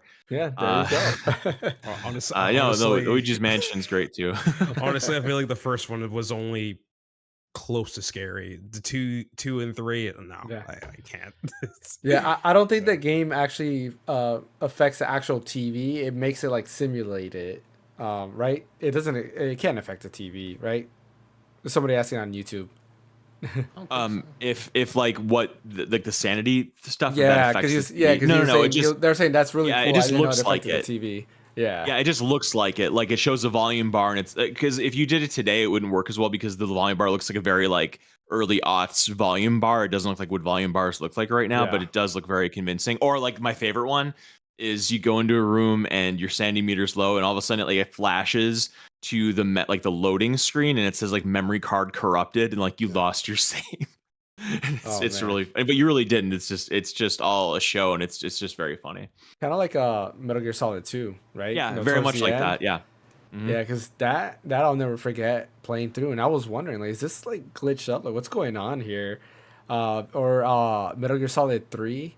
Do you remember when who was it? You're fighting the one where there's a bunch of ghosts, and then you're walking through, and then you have to what is it? I think you die, but you actually have to use something to wake yourself back up. Do you know which one I'm talking about? It's one of the I bosses. never played 3 Oh, really. you never played 3? Oh, so I there's a played like a boss little that's bit, kind of but I like couldn't really that. get into it. There's a boss like that, and there's like a bunch of ghosts, and you're like walking on this river, and basically what happens is you die, and you get the game over screen. And I remember for the longest time I kept pushing restart because you could restart your save. You kept restarting, and by coincidence, I accidentally pressed the R2 button, which is how you bring up your menu. And when I was at the game over screen and I pressed it, the menu popped up. I was like, wait a minute, this is not normal. I was like, oh, is this where I was supposed to use that pill? So I used that pill, and then sure enough, then the game continues and you wake back up. And it was kind of cool because it fakes you out to thinking, oh, you actually died, but you were supposed to use this pill that they've been telling you to use. I just didn't know that that's how you were supposed to use it. When games do that, then they kind of like interact with you on that level, which they don't do anymore. I think that's pretty awesome. So I can see why you liked Eternal Darkness. And I remember, I don't know if you remember this, when the Wii U was out, they were working on a Kickstarter for like a spiritual successor for Eternal Yeah, it Darkness. failed. Yeah, and it failed, unfortunately. That would have been Yeah, cool. if there's a game that because I know you guys are do emulation, if there's one game that I would beg you to play and do emulation of, it would be Eternal Darkness. It's so good. I'll put that on my homework list. Once That's all on GameCube, right? once everybody here reads Breath of Fire 4, I will do a live stream of that. The combat is I really thought we all had. fun. No, you have to I- beat Breath of Fire 4. Oh, Beat beat it. it. Got it. Yeah. All right, who wants to go next? I'll go last. I'll go next. Honestly, I probably don't have any like horror games that I'm going to be playing this year. I mean, Silent Hill 2. I'm actually putting the remake on the back burner until I beat Silent Hill 1 on the PS1 first, and then I'll go to Silent Hill 2. But like, but even with Silent Hill 1, when I played it this year, I now, and this is the thing I brought up before. I kind of really like the aesthetic, the PS1 and graphics aesthetic of Silent Hill 1 for some odd reason, mainly because Still freaky. It's still freaky it's now. freaky, Absolutely. exactly. It adds a lot of eerie to the gameplay itself. Now, Absolutely. there's no jump scares at all, but it does give you those goosebumps as you're like It's going through the unsettling. entire town. Yeah, I love it so much. Like It's the just- radio crackling and all that yes. stuff. Mhm. The sound design, don't let me get started on that. That's amazing, and I don't know why I've took a break from playing that game because the game's it's not that. I need hard to go take through. breaks from playing too because Yeah, it gets yeah. really, really dark and intense. Yeah, so there's that. One game, but I'm probably going to be revisiting again because I feel like this is like one of the scariest games of all time, which is the first Outlast game. That game, Mm. that game didn't try to scare the hell out of you, but it does. And it doesn't need to be super graphic fidelity. Doesn't need to be this and that. Like, it's just you as a journalist with a camera for you to record stuff, and you don't know what's coming at you. and you have to keep like a third eye open when it comes to like traversing throughout the entire asylum and stuff. It's crazy. This game, like, I'm pretty sure the game is still cheap too. It's like I think you can get it for like $5 off of Steam or something like that. But I like I first played Outlast, I think about a year or two ago. That, bro, sometimes I have to take on my headphones and just like, just play from a distance, bro, because that game, that in of itself was one of the scariest games I ever played in my entire life. And I played a good amount of horror games and stuff, including all the Resident Evils, including some of the more well-known horror games as well. Outlast, the first one, takes the cake. I haven't played the sequels, and nor I played the multiplayer one, but I heard those aren't as scary as the first one. Still good games. This just aren't as scary. So, James, I recommend for you to play Outlast. I'm telling you right now. I did try out Outlast. I want to say Yeah. it was either Outlast 1 or 2 because it was free on PS Plus when the PS4 came out, and I remember trying it. It sounds like Outlast 1, but I don't know if Outlast 2 has the same setting where you're in an asylum. You have Are you camcorder. in like in a forest somewhere where there's like a boat and water and all that kind of stuff? Because that sounds like Outlast 2 to me. Okay, no, it wasn't. So then it was Outlast 1 that I played. So I did play that, and yeah, that was kind of freaky because you're investigating everything, and then it's just you'll randomly get into, I don't know what they are. Like it's like a monster thing. I remember chasing me, and then I had to take a break after a while because I was like, no, like my heart racing too high. Like the game is simple. You're a reporter. You got a camera, and bro, if you don't got battery, you got no light. You literally have no damn light, bro. It was. It's a simple game, but has a lot of like lore behind it because another thing too is that you need to have the main character point at certain things so that way the character can also write more things about within the diary based on he's investigating. So it even tells you more about the main character, the reporter, and everything, and what he thinks and what's going on here. And it's fun. It's great. I love it. It's sort of an old game, but it ages like freaking fine wine, man. It's just I appreciate stuff like that. It's amazing. Hey, got some late breaking news that just popped through. Totally the complete opposite direction of what we're talking about, but it's something we should definitely talk about because it just got announced. Animal Crossing Pocket Camp Complete paid offline version releases on mobile on December 3rd. Special launch price $9.99 until January 31st. Good job. Nice. That's I'm interesting. happy. I remember that getting announced. Wasn't that announced like a couple weeks ago? I don't think we talked about it though. I think it was. I didn't know they were doing this. No, I remember. Probably. I remember seeing that, but I think that was like we never talked about it though. So it's a good thing that you mentioned it on the podcast. But I do remember hearing that like about a couple weeks ago that they were gonna take down the free to play version. Now you have the paid version. It's one time buy. But that's kind of cool. So it's $10. Yeah, $10. Yeah, $10. I'll buy it for $10, even though I'm not super into Animal Crossing. But that's about the same price as Mario Run, right? Mario Run was $10. Mario Run was like 7 or 8, I think. Yeah, Mario Run is actually pretty fun though. Like I think it's worth the money.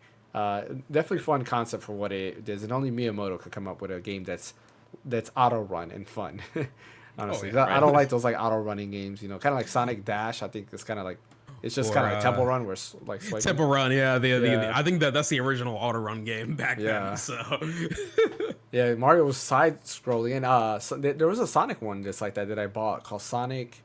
I think it's called Sonic Run, and it's nowhere near as good as Mario Run. Only reason I bought it is because you can play as Shadow, because it seemed like Sega had forgot about Shadow after Sonic Heroes, or actually Sonic the Hedgehog. But yeah, I'm excited for Sonic Cross or Sonic Shadow Generations. That too. Oh yeah, I gotta pick that up, bro. Bro, I'm just like seeing clips of that. I'm like, that's oh my what God. I'm gonna talk about. Yeah, this game is going to be. I'm going to lose my shit. I don't know. We got it for my son for his birthday because his birthday was last. Or his birthday was what's today? Today's Sunday, right? Yeah, Sunday. Yeah. His birthday was last Sunday, but the game came out on Friday, so he's been playing that. All right, Fan, your turn. He doesn't play them. I'm a big baby. I don't really play scary games. Oh, okay. No scary game? Not really. I would have to say like the one game that like I played that like was scary, kind of, but wasn't really a scary game, but it scared me. There's this one stage in it's the Chronicles of Riddick game.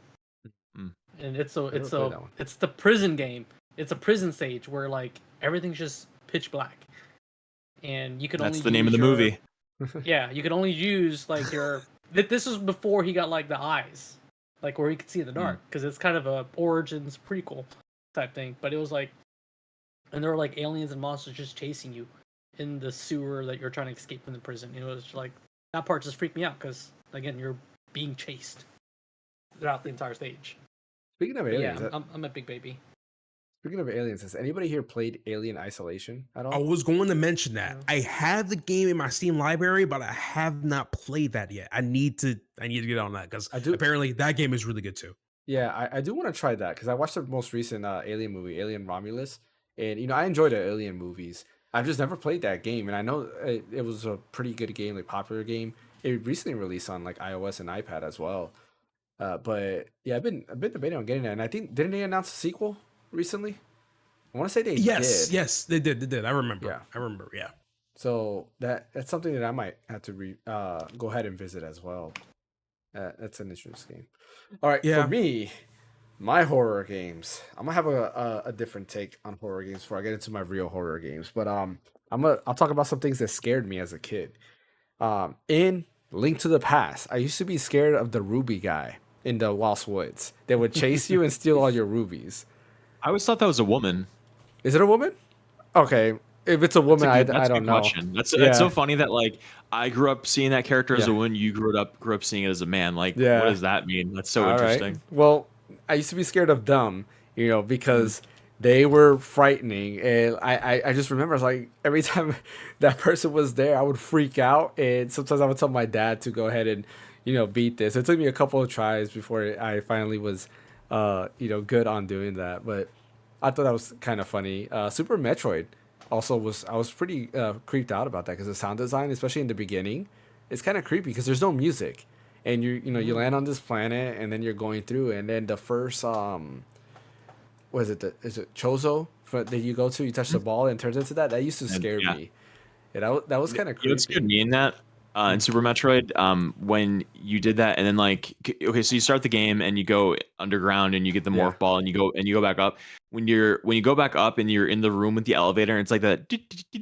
Yeah. There's something very creepy about that. Very And weird, then yeah. also too, when you go down through the green area, I don't know if it's called Brinstar, but like that plant green looking zone. The ones that after like that you talk about the boss that would in the area where the boss. no, I'm they talking kinda about the state. Okay. Like the part on the planet, like where it's like a bunch of green vines and crap like that, and you take the elevator down, and then you're in this area. I think it's called like Lower Brinstar. I don't Yeah. remember. But like you go through that, and then you go through another couple hallways. Then you get to the spot where there's this giant purple column, and you have to go down, and then that's how you get to Norfair, like the top level of Norfair. And I just remember this music playing. It's like dun dun dun dun dun. Oh yeah, my favorite And song. I love that. That's Lower Brinstar it's music. so Yeah. good. Yeah. Yeah, it's so good. It's so moody, and it's just oh man, that music gets me in the nostalgic. It's really bad. Super Metroid's great. Such It's so an amazing good. game. It's Yep. definitely Even now. definitely a 10 out of 10 game for sure. Yes. Love Super Metroid. Yes. A lot of the In my Metroid top games, 10. I would say, a lot of the Metroid games are very, very up there outside of Other M. They're really good. It's hard to say. Oh, no. Well, what about Federation Force? What do you think of that one? So, I don't want to say feel it's like a that bad game- game. I think that game was wrongly reviewed, if that makes sense. Yeah, I think it came out at the wrong time. Everybody wanted a Yeah. real Metroid game, and we got Federation Force. I played that not too long ago. I want to say last year sometime. Whenever I first like modded my 3DS, I put it on my 3DS and of course my son's 3DS, and we played it together. We actually had a lot of fun with it. I don't think it's that bad. It feels like Metroid Prime, like a multiplayer Metroid Prime, Yeah, just on the DS. more kid friendly. But yeah, going back to other games that like kind of freaked me out. I had this nightmare. You'll probably laugh about this. I played so much Fire Emblem back to back, Path of Radiance and Radiant Dawn, and then of course Super Smash Bros. Brawl, because the Wii was out when I played all those back to back. And there is the Black Knight theme song, and I used to get tired of hearing that because I would hear that nonstop, and there was a level I was stuck on, and I always heard because when you fight the Black Knight, he has his own theme song. So one time I had a nightmare, And in my nightmare, I was running away, and then the Black Knight just like kind of does like Kool-Aid Man, like goes through this wall, and his theme song just comes out. I'll never forget waking up and telling my brother, "It's like, man, you won't believe the nightmare I had." He said, "What?" He's like, "The Black Knight was chasing me." He's like, "But all he does is walk in that game." I was like, "I know, he was walking, chasing me like any other nightmare."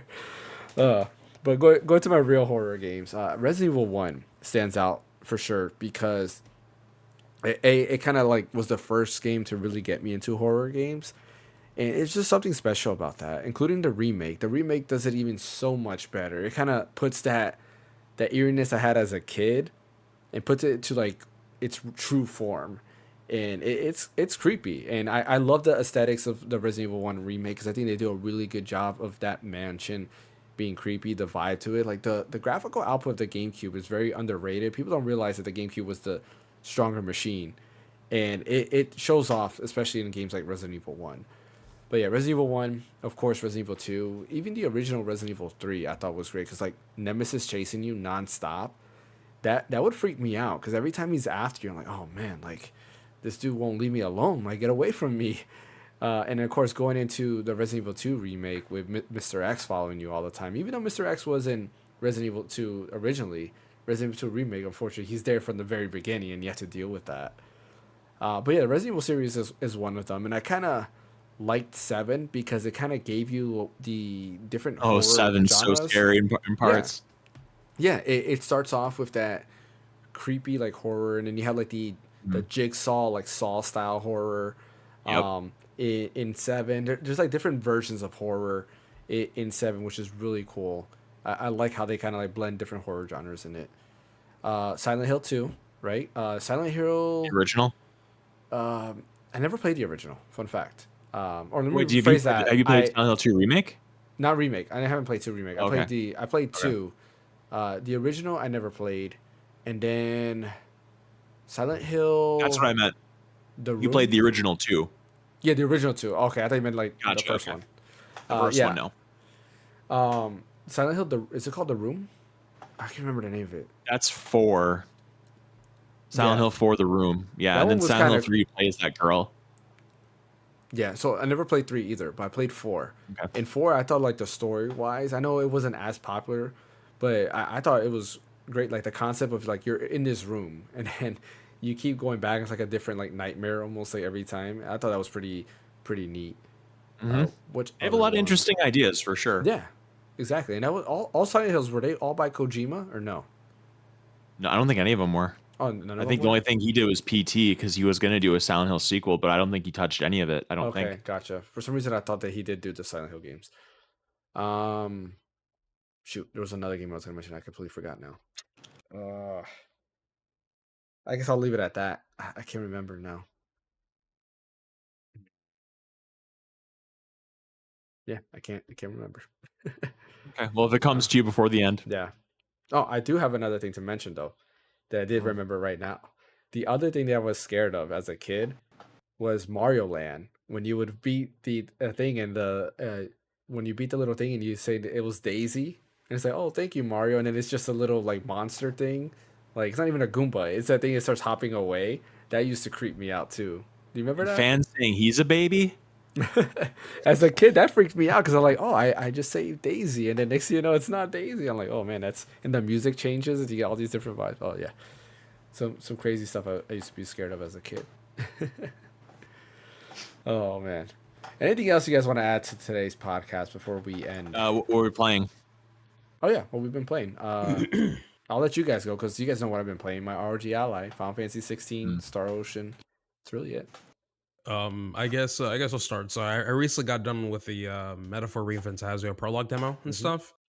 I was about to say, I thought you finished it. I'm like, wow, that's impressive, sir. Oh no, I can't finish games that fast. But like, yeah, I just got done with the demo for the prologue demo, and I definitely do have to say they, as a longtime Shin Megami Tensei fan, they added literally everything, almost everything into this game, but put into a fantasy setting and stuff. Which I'm just like. I'm loving this. So it's not just like a combination of like Persona 3, 4, and 5 elements. Yeah. They also add stuff from Shin Megami Tensei 1, 2, some stuff in Nocturne, and when it came to the art direction, I can tell they were trying to like push a little bit towards more Shin Megami Tensei-esque to make it a little bit more a more of a dark theme setting compared to what people were normally used to and stuff. So I'm just like, I'm digging this. I'm digging this a lot for what they wanted to deliver. Which hopefully later on I can definitely pick up this game whenever I got the time for it, because I think my priorities are a bit different. I want to first play Brothership first before I get to Metaphor Refantasio, because once I start this game after my my save from the prologue demo, I'm gonna be in there for a while. The game is really good. The music is top notch. The overall atmosphere is great. It's really damn good. And then along with that, I've been playing Fire Emblem Path of Radiance, and of course I'm playing the game on hard mode. So that sometimes there's certain parts of the game where I'm just like, damn, they really f me over on this one turn, and that's it, man. It's hilarious to me. And then along with that, I'm almost done with completing Elden Ring. I'm just on the final boss. It's taking a bit for me to beat him. So, but yeah, that's pretty much all I've been playing. Fantasio's music, it reminds me of like, I don't know, RPGs from like the PS2 or PS1 era. And I think that's what really I really vibe with the music from ReFantasio. Who's next? I don't mind going to Fan. You want to go? I mean, I did kind of say it earlier at the beginning of the stream. All I've really been playing was on my Ally X, some 3DS stuff. I was playing Ocarina of Time, Shin Megami Tensei 4, Apocalypse, because I was just, testing out the dual screens. I put a couple hours into those games. Samus Returns. I have been playing Metaphor on the Ally X. I've got like 3.5, 4 hours into the game. Since I'm kind of new to the whole Persona like Atlas games, because I've never really played them previously before. So I'm enjoying. This is a heck of one to start with. I know, Metaphor, right? From Atlas. I mean, I have Persona. It's hard. 5 Reload. It's a difficult game. And Persona, I might start up Persona 5 Royal because I've got it on my Ally. Just hug your kids and tell them you'll see them, in a couple That's years. The problem. Like some of these games are they take so long, and I've got a lot of other things going on too, so I can't put too much time into them. But I'm enjoying it so far. I hear you. Okay, so go ahead, Van. Oh no, I was just gonna tell like for your Ally X, I would recommend getting like a little Bluetooth keyboard. Yeah, because typing on Windows Mobile isn't great. Yeah. It's not. I think it's fine. Not that bad. Yeah, it's fine. It's just when I'm playing a game and like it's like trying to get the touchscreen keyboard up and running when I need it is a pain in the butt sometimes. I did get this for my RG Ally. It's huge. Damn. Oh. Yeah, that's a big case. It is. So like I plan to get it because, I plan to get it. I've been wanting to get it because it fits my Ally. So I have it in here now, but I have space for like other stuff. So like put your Steam Deck in there. I could probably, but I could put like a camera in here, or if I decide to travel places, it's cool. It's a little fanny pack looking thing. It is, and I could put like. Is it a fanny pack? It basically is. Yeah, it goes around, but it's just huge. Like look at the size of it. Like it's you can knock someone out with that. Yeah, that works. But I like it. It has a lot of pockets. My purse. And I'm planning to use this a lot. Maybe I'll do a review on this. I'm so glad you got that reference, man. All right. Damn it, Bobby. If you weren't my son, I'd hug you. Isn't there a King of the Hill? Yeah, King of the Hill. King of the Hill. Isn't there a King of the Hill remake? Or not remake, but like a sequel? They showed it got Bobby leaked, like as a Bobby Chef. Yeah. See, I know what we're talking about. I used to watch King of the Hill. R.I.P. the guy who played Dale Gribble. That's gonna be interesting what they do with that. With Hardwick, Johnny Hardwick. Yeah, he passed like a year or two ago. So for what I'm playing. All right, let's start with Sonic Generations. I just started playing it today, and something for on my Steam Deck, so Steam PC, whatever, and something that is just absolutely bewildering to me that I couldn't believe it. I almost had to set the Steam Deck down and walk into another room and just put my head in my hands because I was just so blown away that this is a thing on this game in 2024. You cannot use the D-pad at all in that game. You can use it on the main menu to switch between either the Sonic or the Shadow games, but if you're playing a 2D Sonic level, you are using the joystick. And for me, that is a platformer guy. That's just so ridiculous. Like to not even give the option to use the D-pad, not to let you like remap it. You can't even remap it to the D-pad because if you go into the settings and you go to like where you can change the controls for the movement, if you press up on the D-pad, it just registers as joystick. And when you go back to the game, you try to use the D-pad, it doesn't work. So I don't know about you guys, but the idea of playing Sonic on a 2D plane with a joystick just doesn't mesh with me. Like I'm going to do it because I have to, but Was that in if the I would have known original that, generations? Do you remember? no way. You could use the D-pad in the original? Yeah, absolutely. Yeah, from what I remember, yeah, you can. Yeah, absolutely. I mean, like, I don't even get why why not just have both of them being as accepted methods of input? Like, I understand on the Sonic 3D levels that not being an option, like that makes sense to me. But the 2D, like, you should have either one. Like, why not have them both turned on? It doesn't make sense. It runs great. It looks great. It's a great game. Like, that's all fine. But that D-pad thing, I just I couldn't believe it. I was just whatever. So then, like I said, I was playing Silent Hill 2, and then also I'll talk a little bit about Metaphor ReFantazio just because both Ash and Fan brought it up. I really am waiting for it to hook me. I can see all of the pieces coming together where it'll hook me, but I don't know. So far, the story is good. The characters seem okay. I'm a little ambivalent about the protagonist. He seems too Armin-esque from Attack on Titan. Like, I wish he was a little bit more, like, I don't know, manly, I guess, for, like, my protagonist's taste, I guess. Like, is it because you want Aaron? You want Jaeger? Aaron Yeager?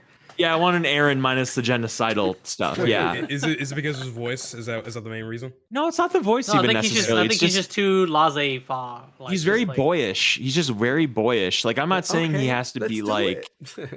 Yeah. I just he just seems like a very young guy or whatever. Like it just like I don't know. It just doesn't rub me the right way. And like who's supposed to be like leading a revolution. Yeah. Give him some more bite to him. You know, the personality doesn't mesh. Right. Exactly. It sounds too much like Shinji Ikari.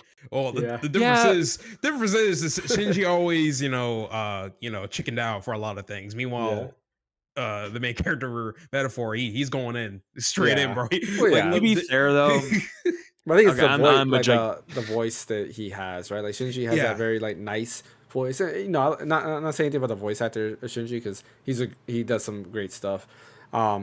It's like he has that like nice vibe when he talks, and I think that's probably the reason why, if that makes sense. Are we talking about the ADV voice actor Shinji or the Netflix voice actor Shinji? Because Spike Spencer, that's Spike Spencer. I think that's his name. So what? Yeah, let me see if that's. I'll tell you exactly. Go ahead with your story. I'll say which one. That's also the guy who's the main character in Star Ocean: The Second Story. Yes, too, him. Yes. Yeah. No, it's exactly like what you were saying. It's just like he's supposed to be this revolutionary, like tough guy, and I'm not saying that he has to be like this gruff super soldier, something that doesn't fit in the time. Like I'm not saying that either, but I think maybe somebody. Like I'm not even saying that. It's just like you think about Joker from Persona. Like granted, he doesn't talk, but just the character model, like he just looks like a normal guy, like a normal dude, and he has a bit of an edge to him. And even when he's like in school mode and he has on like the uniform and stuff, like he just looks like a normal dude. And I could see that in Metaphor, but in Metaphor, it just comes across as kind of like elvishy or something. Like I don't know. It's just not rubbing me. And then also oh, good. I was gonna say he reminds me of the main character from Persona 3. Yeah, like his model main looks design. Very, very similar. Pretty much, yeah. And kind of like the guy who joins you. That's like the noble guy. He reminds me of you from Persona 4. Yeah, that's literally what the main designs are based off of. Is that for the main character is Makoto and stuff. Literally because of the blue hair and like the way his face is like made and stuff. And then for Straw, that's literally Narukami. And well, Yeah, I can see that. the designs are like the same, but when it comes to personalities and what their lore behind them Yeah. is totally different. And Maybe then it's because. Oh, go ahead. I'll just say the third character, she's I can't say if she's Falkenberg? based off of Kasumi from Persona 5 Royal, because the only thing that the only thing that's similar when it comes to design wise is the hair, but that's pretty much it. I can't really say that that's Kasumi, honestly. So I guess what the difference is between the main character in Metaphor and Persona 3, like I can see what you're saying, so both kind of like the blue hair and the cut and all that and the boyish looks, but like at least the character in Persona is supposed to be like a sophomore or whatever. And I mean, maybe this character is supposed to be like 15 or 16 as well, but it's just, it comes across so much more adult. Like the world is so much more adult in this. It's full of like racism and like species. I don't know if you call it speciesism or whatever. Like there's classes of people and races and all that kind of stuff. And it's very adult. And the fact you have this kid going, I mean, that's fine. Like a kid can be the hero, but I don't know. It just doesn't rub me the right way for what it is. And then also too, that I whenever it previewed, I really like the art style. I like the world. It all looked cool. But now playing it, it kind of has this like light blue, light purple motif to it. Like the whole game feels like it's in this filter, like this very bluish, twilightish, pinkish kind of hue to it, and the menus just seem kind of garish and stuff. And I never felt that way about Persona games. Like I always thought the Persona menus were on point, and the overall aesthetic was always on point. This just feels kind of like slapped together and just kind of like stylistic for stylistic sake rather than I don't know. I don't know what the vibe is that they're going for, because it's like a fantasy game, but like you go into the menu and it's the main character's head like looking up like this, and it's like I don't get what you're going for. And then in the very beginning of the game, I don't know if any of you guys have seen this in the demo because I didn't play the demo, but it is cycling through days and you see the king character like wrapped in these vines because he has like a spell on him or something like that. The prince. And I don't know, I don't know, just something about it just doesn't jiving with me. So again, the combat is really good. I like how some of the story elements, the racism stuff, it's there's some really cool deep stuff there it's interesting. And I'm going to give it more time. I'm certainly not saying it's bad, but I'm just saying that I wish I was as into it as I am, because when I got Persona 3, I never played it before. Persona 3 Reload, I never played it, and right off the bat, it hooked me, and I was really into it. Same thing with 4, same thing with 5, but this needs more time in the oven, I think. So I'm going to keep playing it along with Silent Hill and all the rest. So I'll get back to you on that. I think I see what you're getting. I brought it up multiple times while you were saying it. I feel like it's the voice. It has to be the voice, because I feel the same thing with you. It's like this. Yeah, it's very soft. And I know which one it is. I know which voice it is. Funny enough, because I played Shin Megami Tensei 5. I think that's the main. I think that's the main protagonist voice for that one, because there was one particular line where he uses an item in battle and he says, "This will do," and I'm like, I know who that is. I haven't looked it up yet. Even that sounds more manly than the Metaphor main character. Like, this will do. Like that sounds way more manly than the Metaphor. They sound almost exactly the same. I play both. They sound exactly the same. And I bet you if I look him up right now, he's probably the same voice actor. I'm pretty sure he's pretty much new to the space, so he's still getting his bearings. But I wish he would have did a bit better with the voice for the main character. Well, I mean, honestly, I would say that's probably not even his fault. It's whoever the voice director is. It's directing. That's true too. Because they could have said, make it, more.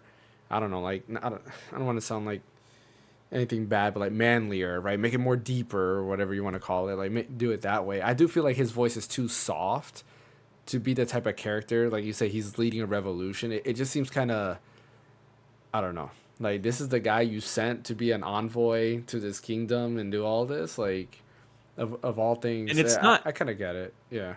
And it's not anything about, like you said, it's not about the voice actor. It's not about, it's about the direction. And I'm not against having like an androgynous character or whatever in a story, or like a softer man, or a more like I'm for whatever the game creators. What'd you say? If it fits, right? You know, Yeah, like I'm for whatever the Sora game from Kingdom creators. Hearts. He has a softer voice. He's a Yeah, kid, and it fit him perfectly. it fit. Yeah, exactly. So I'm for whatever game creators want to do with their game. I'm just saying, me as a mid-30s guy, like what I want to play as, and I'm not the only audience they're catering to. There's all Yeah, different kinds of people, but that's just a critique of me playing it.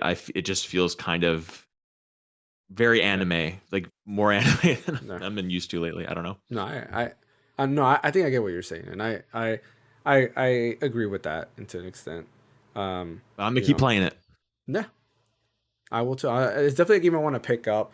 I do want to mention one game before we end, because I did beat the demo to Saga, I Romantic was thinking Saga of picking 2. that up actually. Yeah, I definitely want to pick it up. I think everybody here should at least play the demo Demo what? because it is pretty fun. Romantic Saga 2, the Romantic remake. Saga Oh 2. yeah. I've been wanting Yeah. to get into that series and stuff. Yeah. Why play the demo for 2? Shouldn't you be playing 1 first, or are they two? Are there 2 It's like self-contained Final. It's stories? like Final Fantasy. Every I believe it's like Final Fantasy. Separate If thing. I'm saying that every entry is different. Romantic Saga 2 is a pretty cool tale. Like it tells you off the get go. Like it's basically about heroes. And in the demo, you're fighting the heroes, which is kind of weird. It's like, okay, the heroes are actually villains. Like it doesn't make sense, but I'm sure they'll explain it later on in the story. But there is a cool system they have that's called an inheritance system, and it's very interesting because you have like the king, who's I don't know if he's the main protagonist, because it's kind of weird. In the demo, you get to choose your character, and you can choose male or female.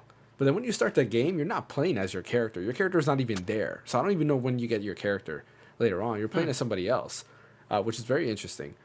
But you get this inheritance system, and I finally find out because I was telling Fan a while ago. I was like, man, your main character sucks. Like the character you're playing as, who's the prince, he sucks. Like his attacks are weak, everything about him is weak. He levels up very slow.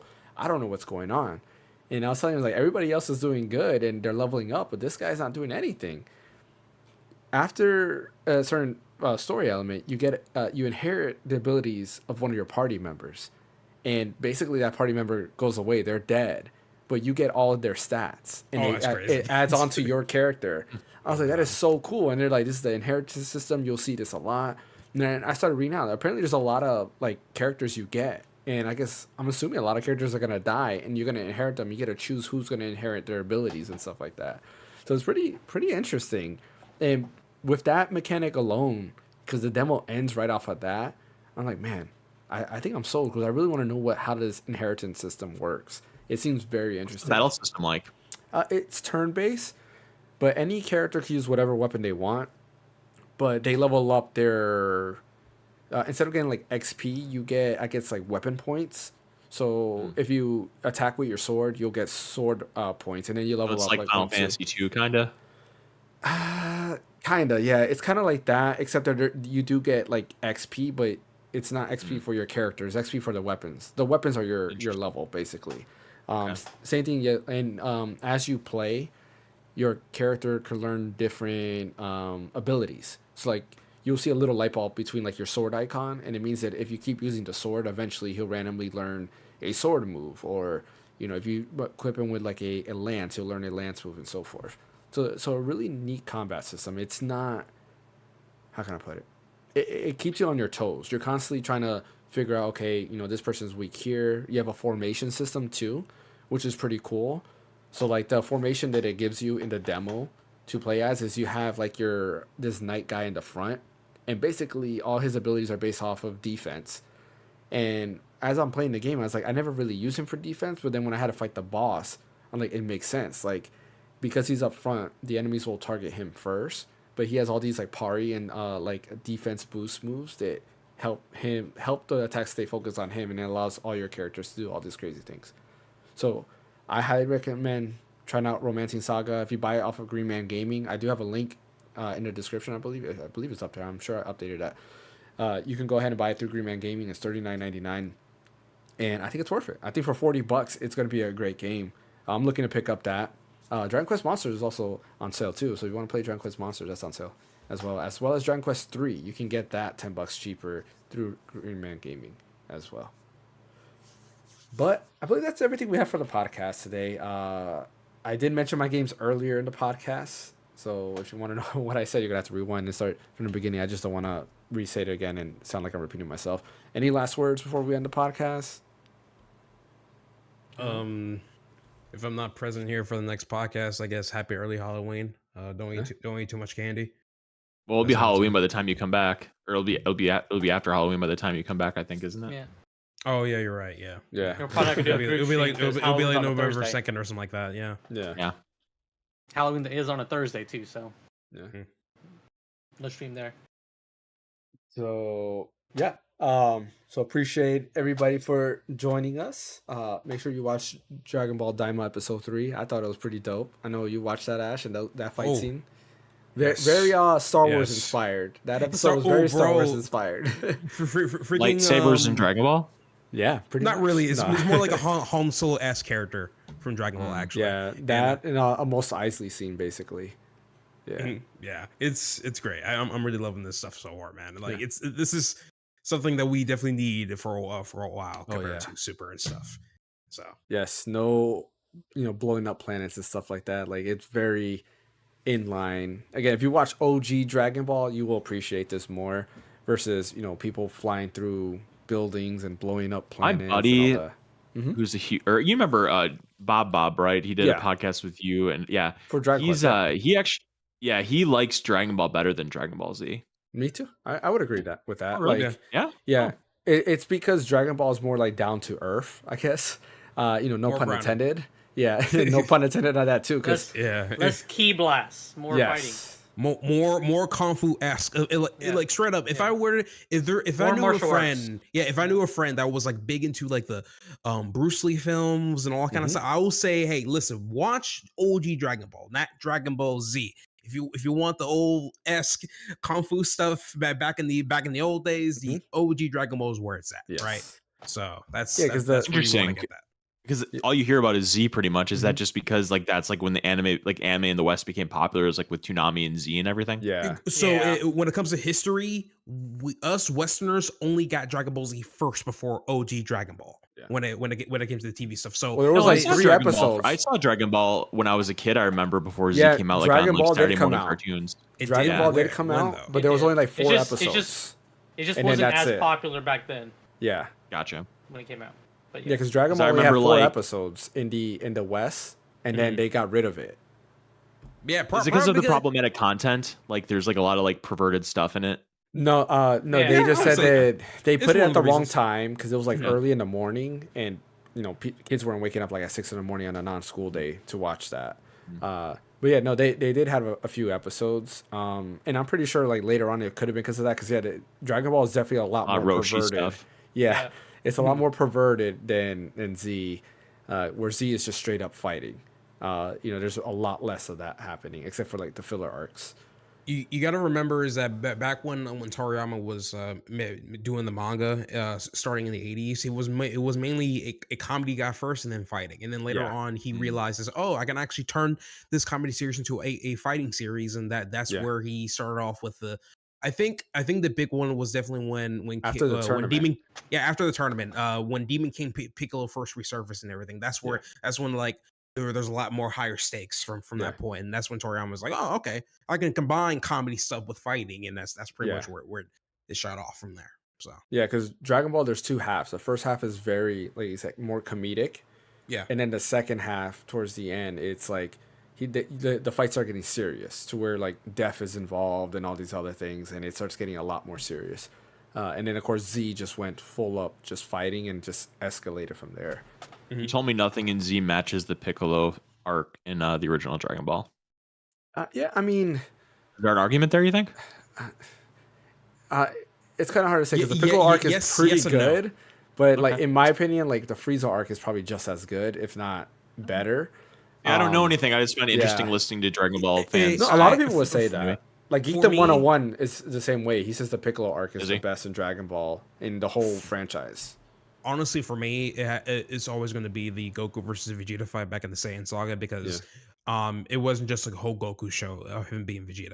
It Yeah. was actually after he got pummeled by Grade 8 Vegeta or Zaru Vegeta. that's when some of the Z fighters actually came in and tried to And save help Goku. them. Yeah. And legit, Yaji already made the biggest contribute, mainly cutting off his Hell tail. yeah. It's crazy. It's awesome. Like Yeah. I love seeing teamwork like that because you will get a lot of that back in OG Dragon Ball, but not as much in Z. After the Yeah, in Frieza my arc, personal it kind of changes. It's just wait for Goku, wait for Goku, wait for Goku. Pretty much, yeah, the Goku show, yeah. Yeah. So it's just, it's one of those things, right? Yeah.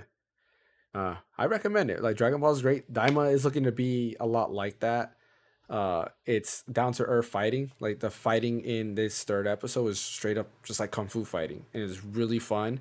It's very Toriyama because he has a comedic moment of like Goku has a hamburger in his mouth and he picks up 2 plates and he's like blocking the punches with the plates and stuff like that. It's so that so that good. was super kung fu ass shit, Yeah. right? Bro, like if you ever see that to me that was just funny. That was And, great. you know, and Toriyama was a big fan of like Jackie Chan, and Jackie you know Chan. Jackie Chan always has a Yeah. lot of stunts like that, which is why they have choreography like that of how Goku fights. It has a very Jackie Chan sense. If you ever watch any Jackie Chan's movies, his comedic fighting, that's basically what you're getting in this. So, highly recommend watch Daima. I think you would enjoy it. You don't really need to know anything about Z to enjoy these first 3 episodes. Yeah, they literally have do a a- whole recap of Yeah. Majin Buu saga in the first episode, straight up. So. Yeah, that first episode is a straight up recap of everything you need to know going into this series. So, very cool.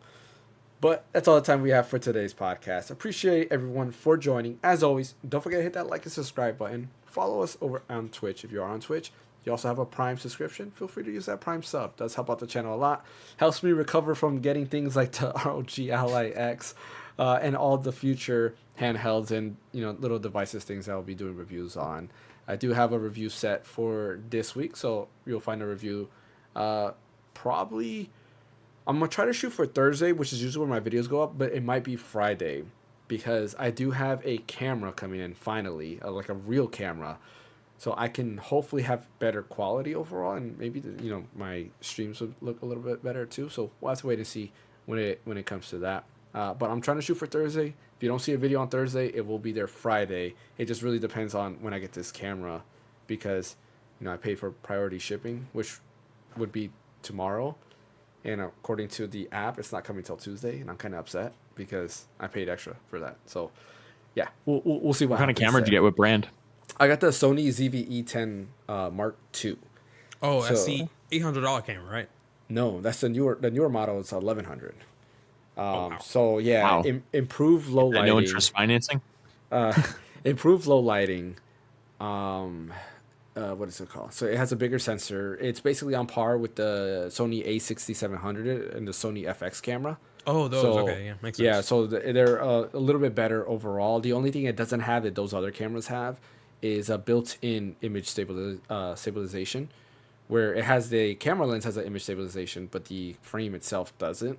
But for the way I use it, I don't really need image stabilization. I'm not like running outside and shooting videos. It's standing Maybe you here, should or I live should- action Asus ROG Ally X playing, just Yeah. running around playing Breath of Fire. There you go. Does running with the ROG Ally X on top of my head, does that make it cooler? We'll see if the wind affects With that. 2 screens attached, like Fan has it, and just Yeah. see how long it takes before something horrible happens. Yeah.